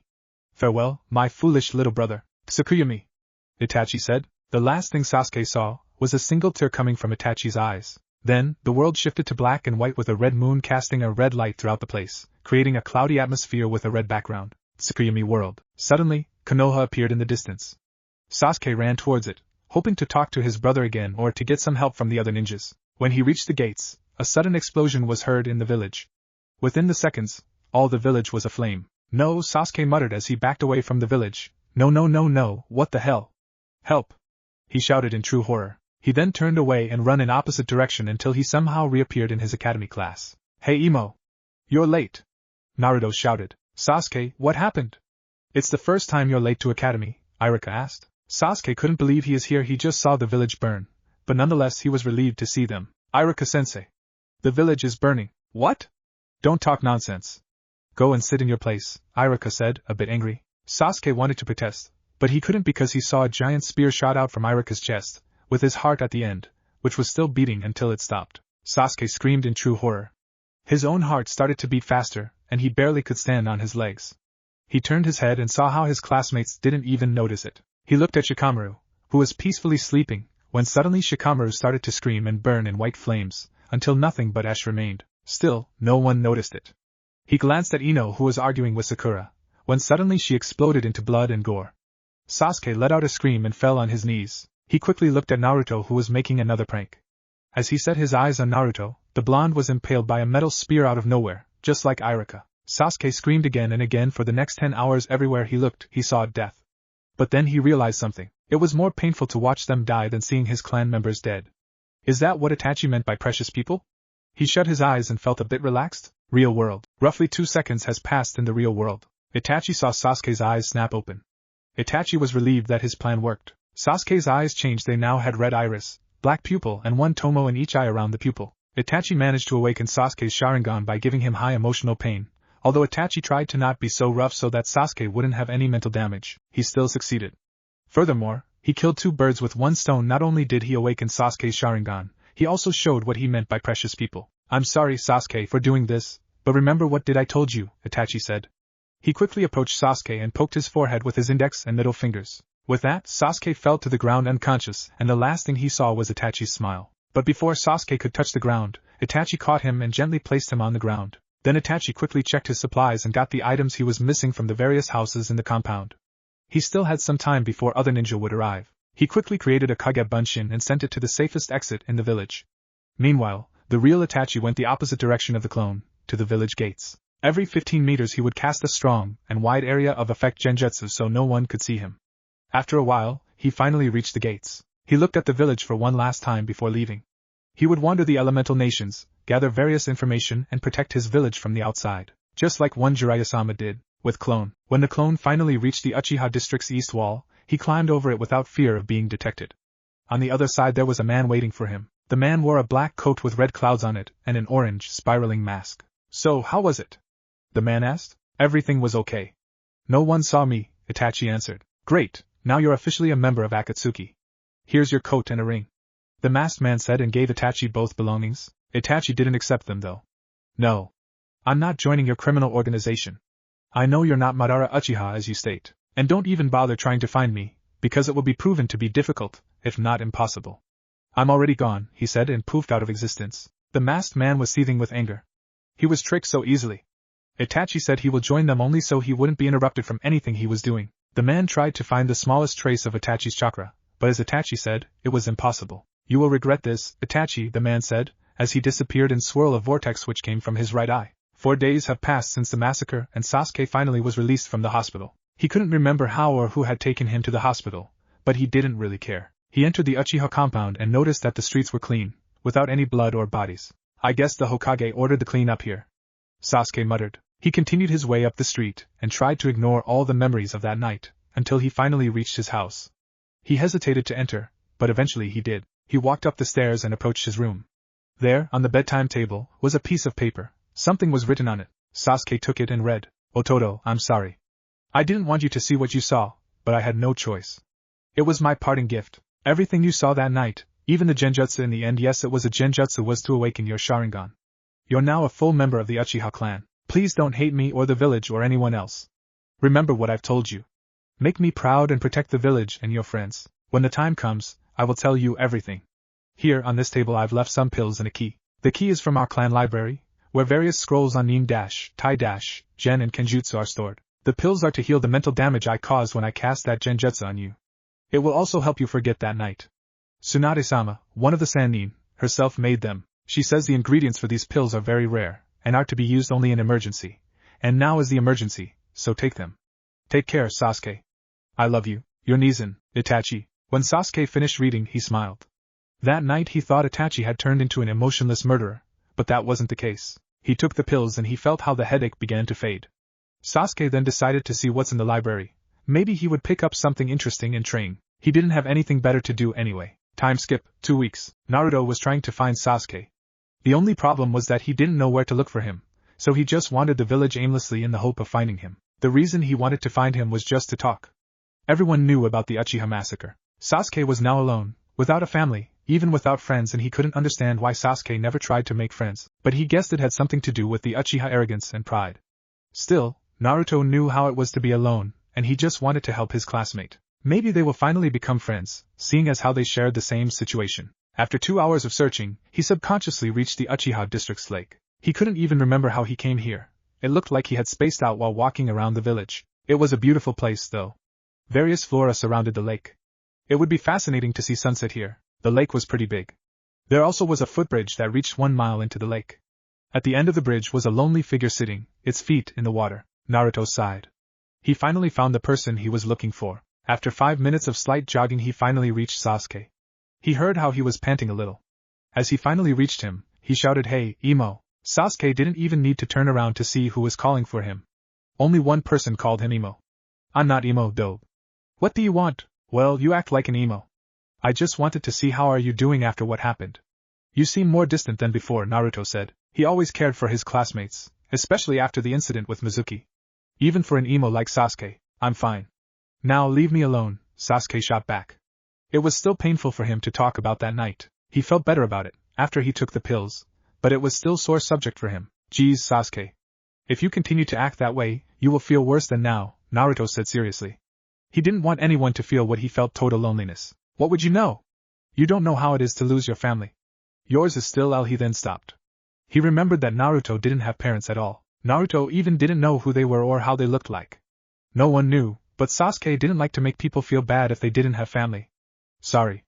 I forgot." "It's okay, Sasuke.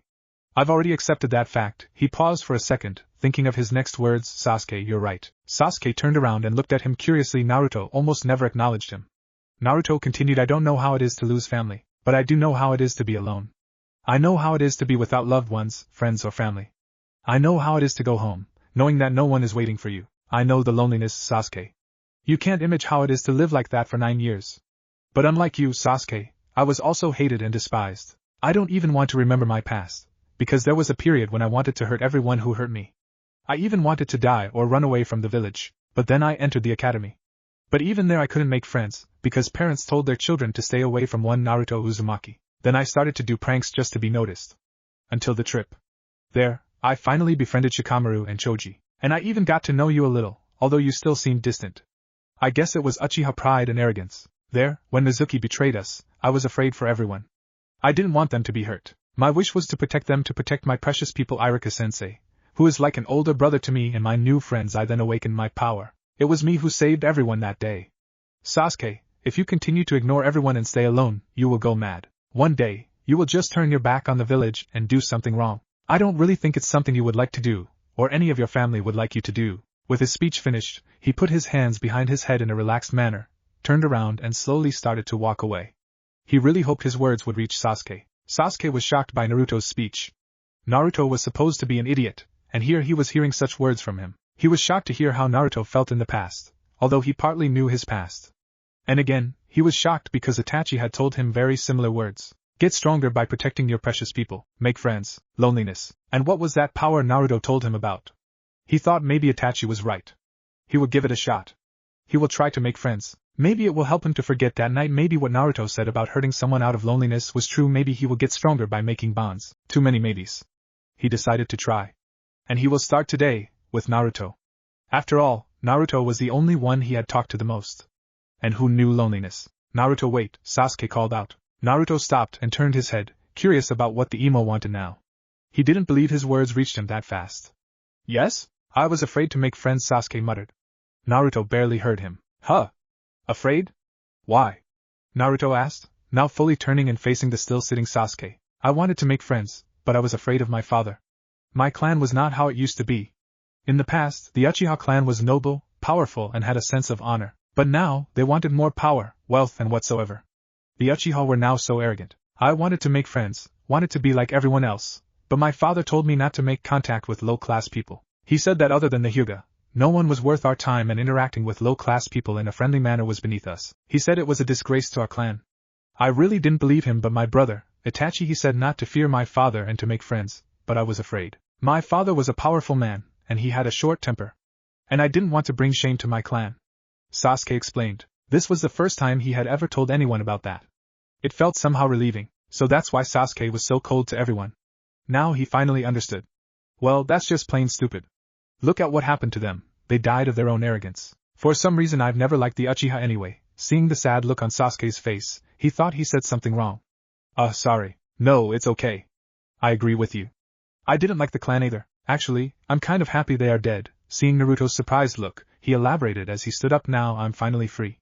I can do what I want, as if a cage has been opened. And I don't have to be afraid anymore. You know, my brother was the one who killed the entire clan. He did that to make me free. Itachi did it for me. He said almost the same words you said to me. But that wasn't enough for me. Thanks, Naruto. Hearing about your past made me realize Itachi told the truth. That's why I will try to be more friendly. Naruto was quite surprised that the Uchiha's prodigy would do something like that. He had heard about Itachi, but seeing how he did it for his little brother, he smiled sadly, knowing that no one would do something like that for him. Naruto then saw Sasuke stretch out his hand. Hey Dobe. What do you say about us being friends? I figured we could be friends, because you're the one I've talked to the most. I hope that's a good reason, Sasuke said, worried a bit. He hoped he had made a good reason. Also, he had seen how people shake hands when they meet. Naruto looked at Sasuke with a deadpan expression, but he still took Sasuke's hand and shook it. He said, Sasuke, of course I'll be your friend, but you don't need any reasons to be friends with someone. You just need to be friendly, talk with people, and they will eventually become your friends. You won't even notice it. Well, I'm not a professional, but I learned that much during my time with Shikamaru and Chuji. Sasuke blushed a bit. He couldn't believe he did something like that. At least it wasn't in public, and Naruto wasn't laughing about Sasuke's inexperience with interacting with people his age. Anyway, what were you up to? When I came here, I heard you panting, Naruto asked as he let go of Sasuke's hand. He was happy that he made yet another friend. Sasuke couldn't decide whether to tell him or not. He decided to tell him, because he heard how friendship relied on trusting each other. Also, he had heard in the classroom how others talked about small things like this. What did you do yesterday? What are your plans for tomorrow? Etc. Well, I was practicing my new jutsu here. Usually the Uchiha practice their fire jutsu here. Sasuke answered. Wow. You two train outside of the academy? Oh, I guess everyone from a clan does so. Can you show it to me, please? Naruto pleaded. Sasuke thought about it a little. He felt a bit exhausted, but he had regained some chakra while talking to Naruto. Well, he could try the last time for today. Sure. Sasuke turned his back to Naruto, facing the lake. He did some hand seals, stopping on the tiger seal. He inhaled a large amount of air and exhaled while shouting Katan. Gokaku no Jutsu. A medium-sized ball of fire shot out from Sasuke's mouth and flew forward. After half a mile, the fireball dispersed.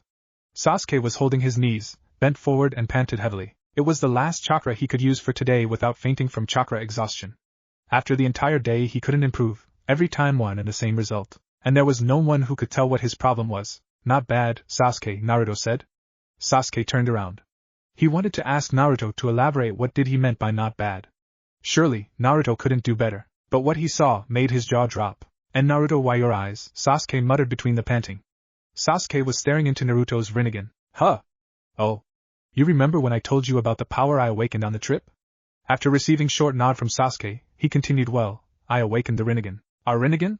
But it's just a myth. Well, it was. I won't bother to tell you everything about it now, maybe later. Anyway, I activated my Dojutsu to see how much chakra you used for your jutsu. You used enough chakra to make the fireball that big, but you had very little control to keep it burning. That's why the fireball disappears so quickly. Sasuke, now regained his breath, stood up and said HN. If you could do better. Naruto just smirked. Well, Sasuke, I surely can. Then show me. There's no one better in Katan jutsus than the Uchiha. And here comes the Uchiha arrogance, he muttered as he switched places with Sasuke. He did the same hand seals, stopped on Tiger, inhaled and exhaled as he shouted Katan, Ao no Gokaku no Jutsu, blue grand fireball technique. A large blue fireball shot from his mouth. It flew forwards until it reached the opposite wall, and exploded in blue and red flames. Sasuke was staring at Naruto with wide eyes. Not only had he made a perfect grand fireball jutsu, he also made it quite powerful. Also, he was shocked Naruto, the dead last of the class, performed an actual Katan jutsu, as well as making the flame blue. How? Was the only thing Sasuke could ask. Naruto just turned around and tilted his head in confusion. What do you mean how? Regaining composure from his shock, Sasuke continued, how the dead last make such a big, perfect and powerful fireball jutsu. And why was it blue? Naruto grinned. Hey Sasuke, that's the result of hard work. And I'm dead last only in the academy. Remember, deception is a ninja's greatest tool. As to why it is blue, it's because of my chakra. My chakra is much more potent and dense than others have, and it also is in a different color. You see, everyone has blue chakra, while mine is silver with blue tint. Basically, it's a simple Gokaku. But because mine is blue I renamed it to the Blue Gokaku. It kind of made sense. But why is your chakra different? Long story short, my dojutsu and some other conditions. And that's one of the few jutsu I've mastered. Naruto said, without revealing too much. Anyway, if you want I can help you with your jutsu. Sasuke didn't want to accept his help because his pride wouldn't allow him to. He was an Uchiha. But then he remembered how some people in academy helped each other out. Was this what friends did, help each other out? Besides, he really needed the help. He didn't want to say it. But he eventually did. I guess I would need some help from a person who has mastered the jutsu. Naruto grinned. That's great. Hey Sasuke, maybe we should train together? What do you mean? He asked curiously. Well, I don't have anything to do after the academy, so I just train for the rest of the day. I've been doing this for a year now. I think now you will have more time as well. Maybe we could train together. I mean, we could spar or teach each other something. And we could help each other with our dojutsu. It will also be more fun to train together than with clones, Naruto said. Sasuke thought about it. He had to admit it was a nice idea. First of all, he could become stronger. Secondly, he could see how strong Naruto truly is. Thirdly, he could train his dojutsu, and lastly, he could learn something on how to interact with other kids his age. He really lacked that knowledge. He wasn't shy, it's just that he didn't know how to properly do things. He was a bit confused with clones bit, but he figured it was some kind of Naruto weirdness, since clones are not solid. I guess we could. Let's come to my training grounds tomorrow. No one could see us training and I like the idea of that deception thing. I will have to remember that, Sasuke said. Okay then. See ya tomorrow, Emo. Oh, and by the way. Continue to act as you did, just don't be so cold to everyone. Naruto said, and with that, he left. Sasuke wondered where this friendship will lead him, but he had a feeling he chose the right thing to do. After some time, he went home as well. Some weeks have passed since Naruto and Sasuke became friends. In a brief amount of time, they quickly became best friends. In class, they still acted as before, though Sasuke wasn't so cold anymore. He talked more. Other kids noticed that as well, especially the fangirls who started to worship him again and ask for dates. Well, it was their fault they got kicked out of the academy. Then, there was a day when Naruto managed to convince Sasuke to go out with him, Shikamaru and Choji. At the beginning, Shikamaru didn't want Sasuke to come, because he thought he will ruin the day with his attitude. But when Naruto explained Sasuke's situation, without revealing too much, he agreed. Sasuke felt somehow uneasy with others around. In the academy it was one thing, where everyone spent their time learning new things. But going out with friends during free time was a completely new experience to him. He did things he would never do alone, like playing some games and enjoying their time in the park. That was the first time in his life he felt just like an ordinary 9-year-old kid. Shikamaru and Choji didn't mind his company, seeing as how Sasuke tried to make friends. Also, Sasuke was quite shocked to see Naruto's way of training. When Naruto explained him the Kage Bunshin training, he wondered if he could do the same training, but Naruto said he couldn't. Naruto explained about why it was a kinjutsu, and that only he could do this training. When Sasuke asked why only he could, Naruto explained about his massive reserves of chakra and enhanced healing. He didn't tell him about Kyuubi, though. Yet, that was the day Sasuke swore he would train hard to become as strong as his brother, and his new best friend, Naruto. That was the day when Naruto became not only his best friend, but his rival as well. And somehow, Sasuke just forgot to ask where he learned Kage Bunshin in the first place. Naruto also found out about his left eye's ability. He discovered it in the library, when he was reading a scroll on some Doton technique. His clone accidentally, Naruto still didn't know how this accident happened, activated the Rinnegan. The clone then subconsciously started to focus on the written text and images and noticed that he now faster, and the text seemed clearer and more understandable. Then the other clone who was nearby saw his left eye's slits slowly spinning. The next day, when Naruto wanted to go through everything the clone read, he was surprised because he remembered everything. Every single word and every single image, even every single detail on the image. After a day or two, Kyuubi explained to him about this new ability. Basically, Naruto now could copy and understand texts. Naruto thought it was stupid, but Kyuubi elaborated Naruto now didn't have to send 20 clones to the ninjutsu section. One clone was enough. That clone would activate his Rinnegan and scan the needed scrolls which would forever be copied to his memory. Then, he could use that memory to train in his ninjutsu. Long story short, he now needed much less clones and time to read new scrolls. The only downside was that only one clone at a time could activate the Rinnegan and this ability. Also, there was a limit on how much he could copy in one day. That was also the day when Kyuubi added Fuinjutsu training to the schedule, explaining that this ability and Fuinjutsu are just meant to be great together. Anyway, today was a Saturday afternoon, and you could find Naruto and Sasuke sitting in Ichiraku's and eating ramen. Well, Sasuke had just finished his bowl and Naruto was already eating his fourth. Dobe, where is all that food going? It's like you've got black hole instead of a stomach or something, Sasuke said. He still was calling him Dobe. It was the way Sasuke showed him respect because being dead last and stronger than Sasuke was not a small feat. Well, you can argue about that being respect. Also, it was a way to annoy Naruto. And to annoy Sasuke, Naruto continued to call him Emo although he didn't act like one anymore. Not much anyway. Emo, this is food from Kami herself. I just can't eat less, Naruto answered. Sasuke just sighed. Ramen was okay, although he wasn't fan of it. So, why did you call me today here? I was hoping to stay in and read some scrolls or just relax, Sasuke asked. Naruto finished his bowl, said thanks and paid to the old man. He turned to Sasuke with a serious expression and said, you know Sasuke, we've been friends and trained together for some weeks. We even worked on one collaboration technique and our teamwork is nice. We haven't worked on that, but it's nice. Naruto then paused. Sasuke still couldn't understand where Naruto is going with this. He knew Naruto long enough to know that, sometimes, he had some crazy ideas. Naruto continued, well, do you want to be on one team with me when we become genin? Well, it wasn't as crazy as Sasuke was expecting. And it was a nice idea too.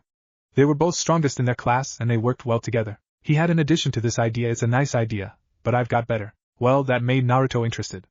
Oh yeah? And what would that be? How about we find one more person, he trains with us and then we three become a team once we are made genin? Sasuke suggested. Just imagine our team would be the strongest among the genins. Everyone would think we're some kind of fresh rookies, when actually we could kick some serious ass. We would storm through ranks and no one would know what hit him. That was one of the aspects of Sasuke's personality. He really liked to kick some ass and show how strong he was. But still, it was a great plan. That's great, Sasuke. But there's a problem. HN? What is it? Sasuke asked. The third member of the team has to be a girl, Naruto said. He knew Sasuke hated fangirls, and all girls in the class like Sasuke, except for one shy, pale-eyed, short-haired girl. Wink wink asterisk nod asterisk nod asterisk. Oh great, although Kurenai-sensei did a great job making the girls take the right path, still all of them are worshipping me. I like my plan anyway, so I will need to deal with it. Maybe after some time with us, the girl will take being a kunoichi seriously. Are you sure about a girl being the third member? Sasuke said, a bit sad. He really didn't want to deal with a fangirl, but if it meant being able to kick some ass, he would cope with that. Yes. I've read that they put the kid with best overall score with the dead last, and because there are 3 ninja on a squad, they add in the best academic on the team, which usually is a girl, Naruto answered. Sasuke sighed. I see. Do you have any suggestions? Well, yeah. There are 3 girls which I could suggest to add to our team. Hinata, Ino and Sakura. Answering the unspoken question, Naruto explained all 3 of them come from a ninja family, where Ino and Hinata are from clans. We can cross out Hinata, because, first, she is too shy and unsure of herself, she almost doesn't have any self-confidence. Secondly, she is a Hyuga, meaning that her parents won't allow her to be with an Uchiha, he finished as he took some moments to regain his breath. Sasuke just nodded, agreeing to the explanation. What about the other 2? Ino, she comes from good clan and she is average at all subjects. She also has nice clan jutsus which I'm sure you know something about, but I don't think she will be good for our team because of her personality. Though I wouldn't mind her, it's most likely she will be with Shikamaru and Choji, just like their parents were. So I guess we can cross her out as well, he sighed. He somehow liked Ino, but she already had a crush on Sasuke. Naruto then continued. Then there comes Sakura. She is not very good at all subjects, but she has good book smarts. I mean, she is the smartest girl of the class. Sakura has a bit less than average grades on physical subjects. She is decent with Bunshin, Kawarimi and good at detecting and dispelling genjutsu. She has low chakra reserves but very good chakra control. That's everything I could find out about them from observing in class. She doesn't come from any clan, but her father was a ninja and her mother is a civilian, Naruto finished. Sasuke was quite surprised about Naruto's information gathering just from observing. He didn't know though that it was one of the requests from Kyuubi to see how Naruto would succeed. So basically our chances with Sakura is better than with Ino? Sasuke said.